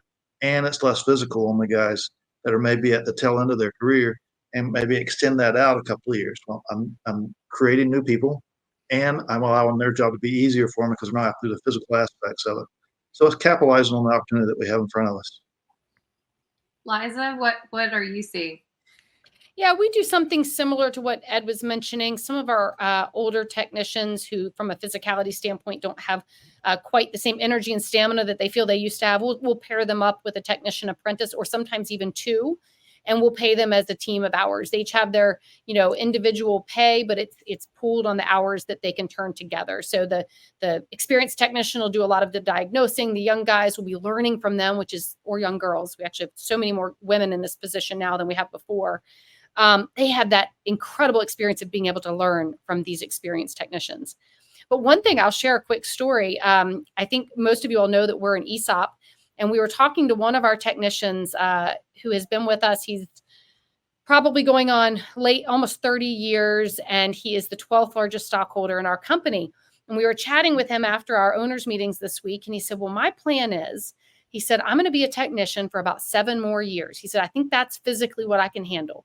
But then I'm going to go ask Tim Breeden for a position in our parts department, being a parts driver, because I'll get to keep all my company stock. I'll get it to continue to grow for probably another 10 years. I'm going to drive a parts truck. And you know what's going to happen because of our ESOP? He's going to make more money every year in his stock than what he'll probably make as a parts driver because he's been with us so long. He's a smart guy. He's like, this is how much I got physical. And then I'm going to stay with the company and drive a parts truck and make $100,000 a year with my stock. That's fantastic, Liza. And Tom, I'd love to get your take. Yeah, I'm right there with that. And Liza, you really have to be flexible. Those longtime technicians, the thing that I always say to them is the person is so much more valuable than the hours in those cases. The experience, not just automotive, but the life experience and the things that they can teach those younger upcoming technicians. If you waste that information and you're not willing to be flexible and find different ways to pay them, it's such a shame to see that level of talent and that sort of knowledge go to waste, or to allow them to just kind of die on the vine and watch their production decline and let their pay decline until they just sail off. It's a rough way to go. I mean, I remember we had a technician. So in all of our bays, our technicians, and we've got their name up there with the year that they started in the business, their level of training. We had a technician in one of our stores. His sign said since 1959. So he was a technician since 1959. He got sick, wasn't able physically to really do the job anymore. So we found different things for him to do around the dealership. We just paid him a straight salary, the same pay he was making as a master technician. I mean, we knew what we were up against.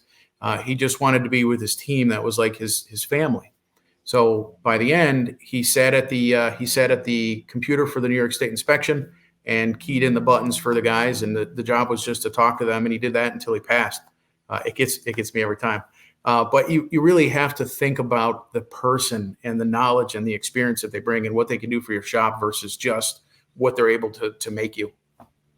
Tom, you were on a panel not long ago where you talked about that senior technician, as you just described, with like a mentorship type pay plan.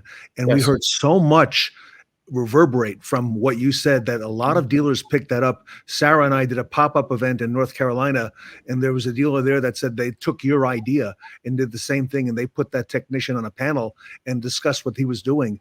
Just tell us a little bit more about that, Tom, because that's so novel as technicians continue to age, to take advantage of all that knowledge and skill they have. It is, and the size of our group makes us a little bit different than some of the others in just the needs that we have. With almost 600 technicians, there's generally a ton of need. So we've got a college program that we developed that's delivered through and the most amazing instructors at a local community college. But if you just pull those technicians out, throw them in there, make them flat rate, or even as just hourly, and expect them to do well, they're just going to die on the vine. Again, you can't take technicians from a flat rate world and ask them to stop or expect them to stop working and go help somebody. They lose pay, and in their minds, I'm just teaching this person next to me how to do the job faster so he could take all my work and take my money. So you create this system where nobody's willing to help. You've got poor culture. But if you build those technicians, you build those senior masters and some of the men and women that have done this for so long, and you put the mental energy to work, I think that long term you gain way more from that than you do if you just let everybody be every person for themselves, and you're going to flag whatever you flag. I want to ask another question of the group This topic has also come up, Roger. We've seen this around the industry, and Ted, I know we've had a lot of panels and previous events, and also recently where we're looking at videos and technician videos and pay components around that. And so I'd love to get the panel's thoughts, and go down the line again and just talk a little bit about some of the innovations you're seeing around videos. So Ed, I'll start with you. I want to circle back for a moment because I speak a lot about not having a plan B, and listen to both of those stories that Liza just talked about and Tom just talked about, where those guys didn't have a plan B. Their plan A was to stay with the company until they couldn't do it anymore. And when we provide that kind of atmosphere for them guys to only see themselves being a part of our team, that's when we're winning. And we got to make sure that we're not just doing that for one, that we're trying to do that for all. And then videos, Sara, going back to that, it is our chance to really value our technicians' time. If we're asking them to look these customers' vehicles over and then not even present it to the customer, let them know that there is things that they need to do or whatever it may be, then we've wasted their time. We told them their time wasn't important to us. And then we pay them by what they produce, not what they inspect. So it's with video, we know whether it's been watched. We know whether they've expressed it because we have all the analytics behind it. And it says, hey, I respect your time. I want to play the video for the customer and let them know what you're showing us that their vehicle needs, and let them decide. Because a lot of times as advisors, they decide with their own wallet. If they can't afford it, they won't even ask for the business. And if they don't ask for the business, it was really disrespecting the technician's time. So it's about respecting their time as well with using the video. Liza, what pieces are you're considering or have implemented across Carter Myers regarding video? So first, I want to thank Ed, because he came and spoke to our team a year ago, to all of our service managers, as we were talking about the importance of incorporating video multi-point inspections. And I'll share two quick things. First, yes, it is a high priority. And one of the things that we just shared this morning in our owners' meetings was, we know how difficult, or I'm not going to use the word difficult, how different the new car environment's going to be this year, and how much less in gross profit we think we're going to be receiving on the new car side, and how we're going to make that up. And one of the 4 key revenue generating areas that we shared with them was that we needed 6 more minutes of labor on each repair order. And how were we going to do that? And video multi-point inspection is an obvious one. If we can show our customers the value and the recommendations that we're providing, we know that they're more likely to have us do that work. But I'm going to tell you the story behind it.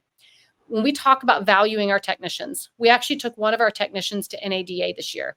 We'd never taken a technician before. It's usually all just leaders. So we brought one of our top technicians with us and had him spend time on the exhibit floor and go into some different workshops. And he went and spent some time with one of our partners that we do the video multi-point inspections with. And he came to me afterwards and he said, Liza, I get it now. He said, I just thought that you guys loved telling, that all you all did was just tell us what to do and this and that. And he said, but now I get how big this industry is and how much you all as leaders have to deal with every day. And he said, and now I understand why you want us to do videos. Wow. So my point in sharing that story is just that we can value our technicians in many ways. And one of them is doing stuff like bringing them to an NADA where usually a technician is not invited. Exactly. And letting them understand the bigger picture of why we ask them to do these things. So there's meaning and purpose behind it. And it's not just to make their life more difficult. That's beautiful. That's a great story. Tom, what are your thoughts on this? I do believe that video is a very important part of our business and is absolutely critical moving forward. And, something that struck me recently, thanks to our friend of the Roundtable, Tully Williams, he's doing it so that he wants the technicians to turn the camera on them. He wants the customer to see their face. And I love that, because for the longest time, the technicians were just the dirty people in the back, and it was like, you don't want to see the butcher at the counter covered in blood. So everyone wanted the technicians to stay back, and they were better just back there. And then as we start to put some value on them, you see more and more dealers going to a model where they put their names in the rafters, they put their pictures up there, they start to recognize the fact that they're people. Every salesperson, they've got their name on their office. Every advisor's got their name on their desk. The technicians, that's their office. And so we start to see that. But now when you're allowing them to be the face of that repair and that contact for the customer, and that customer now has their person that's working on their car, I love that. I love the fact that it gives the technicians a direct voice to our customers, and it allows them to feel like they are somebody. And just let me jump in just real quick, because I have to tell you, I'm really paying attention to what Ed's doing right now with mobile, because after being this customer experience manager for only fixed operations for a huge big GMC dealer for 3 years, here's what I saw. I saw the cashier delivering the customer experience many times. I saw the advisor delivering the experience. But Ed is now going to be in a position to where the technician, the doctor is in, okay? The technician is going to be a big part of delivering the experience, because I used to watch customers come in. That's what I got to do the whole 3 years. And they watch their car go through that big hole in the dealership where it disappears into the dark. And there's a big sign that says, no admittance except employees only. And you can imagine the fear and the anxiety and the apprehension that creates. So the more the doctor comes in, like in I love mobile service, but I bet you we're going to see more models where the technician is more involved. That's exciting to me. That's real out of the box. I'll give the three of you, please, the last word, a lightning round, 30 seconds. Liza first, and then Ed, and then Tom. Liza, it sounds like with everything we're hearing, the technician is becoming more and more front and center in our entire process. Your thoughts? Yeah, and they should have been for years. Yeah. We do, though, also have technicians that the reason that they're in that position is because some of them are not as comfortable necessarily, or some of them don't want to be talking to our customers or put their face on video.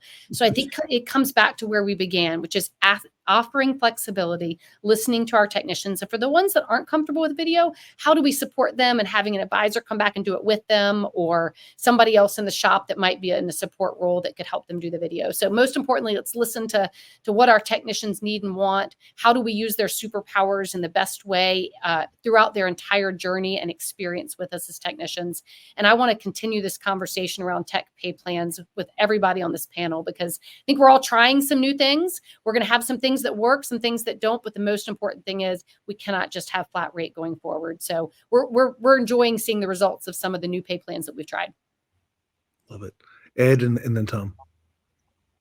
So for years, we've haven't really communicated with technicians effectively. We've sent them out there and we try to squeeze everything out of them that we can, produce as many hours as possible, and not really talk to them about what they look for to get satisfaction out of their job. And that's one of the things that we got to do. If we're looking at changing pay plans, let's include them into how they'd like to be compensated, because they have valuable answers that we haven't even thought about. And then when we do that, we're also making those personal connections that we haven't spent enough time doing with those guys. They're some of the most talented people, some of the most trained people we have in the dealership. And we got to make sure that we're connecting with them so that they don't have a plan B either. Well said. Tom, bring it home. Sir, I've mentioned this on another panel before, and maybe even twice here. But I envision this world where it's Monsters Inc. And the technicians, that scene where the scarers walk out and everybody's just in awe. I want our technicians to be looked at like that, like just the absolute rock stars that they are. Yeah. But Liza and Ed, they're both correct. We're at a point where we need to listen. I think our industry is at a turning point right now, where what we do as a collective dealer body will determine the future of this industry and whether or not people want to get into fixing vehicles. And when it comes down to it, technicians are the reason that we have the freedoms that we have every single day. Without them, we've got nothing. So I really think it's time, and I credit I credit the Roundtable, and I credit Fixed Ops Magazine, for putting these conversations out there. So that everybody knows that, you've got plenty of dealer groups and plenty of dealers that are thinking about this and listening to their technicians, trying some new things. I think it's time. And I wouldn't be Roger if I didn't say more women. Okay. Tom's doing something about that. We're going to talk about that on another panel, or basically him and me, but more women in the service lane generally. That's from manager to advisor to technician. I had to say it. Sara, some great leaders in our industry here with us today. This panel and this group are always so inspiring, and it's always great information. Everybody, I want to thank Ed Roberts from Bozard Ford Lincoln, Liza Borches from Carter Myers Automotive. Thank you. Tom Druzynski from West Her Automotive Group, Roger Conant, and Sara Vantine with us here today at the Fixed Ops Roundtable. Hello, my name is Julie Douglas, President of Dealer Pay. For more than 20 years, we've been working exclusively with dealers to process electronic transactions. We've developed a dealer-specific payments and point-of-sale solution designed to help dealers be more profitable, productive, and successful. The reason our solutions have been proven effective is that we understand the dynamics of accepting payments in each department and can offer customized solutions that guarantees to exceed your expectations. Our point-of-sale solutions provide customers with multiple ways to pay. With a strong emphasis on both security and modern technology, we cover all aspects of the purchase and the last experience your customer has in the dealership. It's important to us that your customers are satisfied and your dealership is properly funded for every sales transaction. We are advocates for dealers and recommended in the industry. Let us help you get set up with a seamless transition. Contact me directly. Julie Douglas, Dealer Pay. Fast, organized, secure.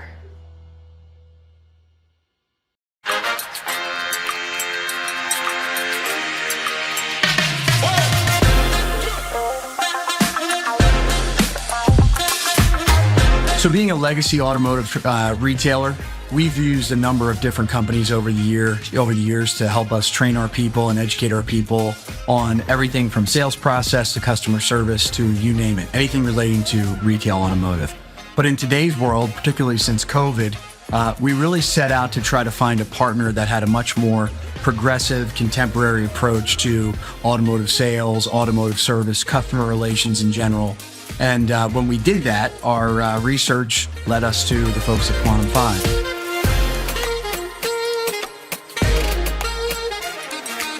Anything that you can do consistently the same way gets better. So what Quantum gives us the ability to do, or has taught us how to do, is follow a very specific framework that delivers a very specific result every time. And that has been invaluable both to our veterans that have been in the business longer than me and the people that we're hiring new. Quantum came into the store as a partner. They've executed on that on every call, every interaction. And what our veteran staff finds to be the most beneficial is they get to continue to learn.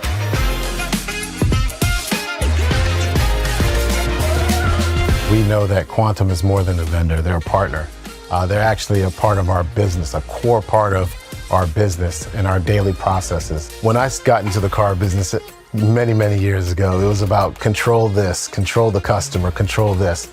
Well, now customers have as much information as dealers. So now it's more about controlling the process, understanding the customer.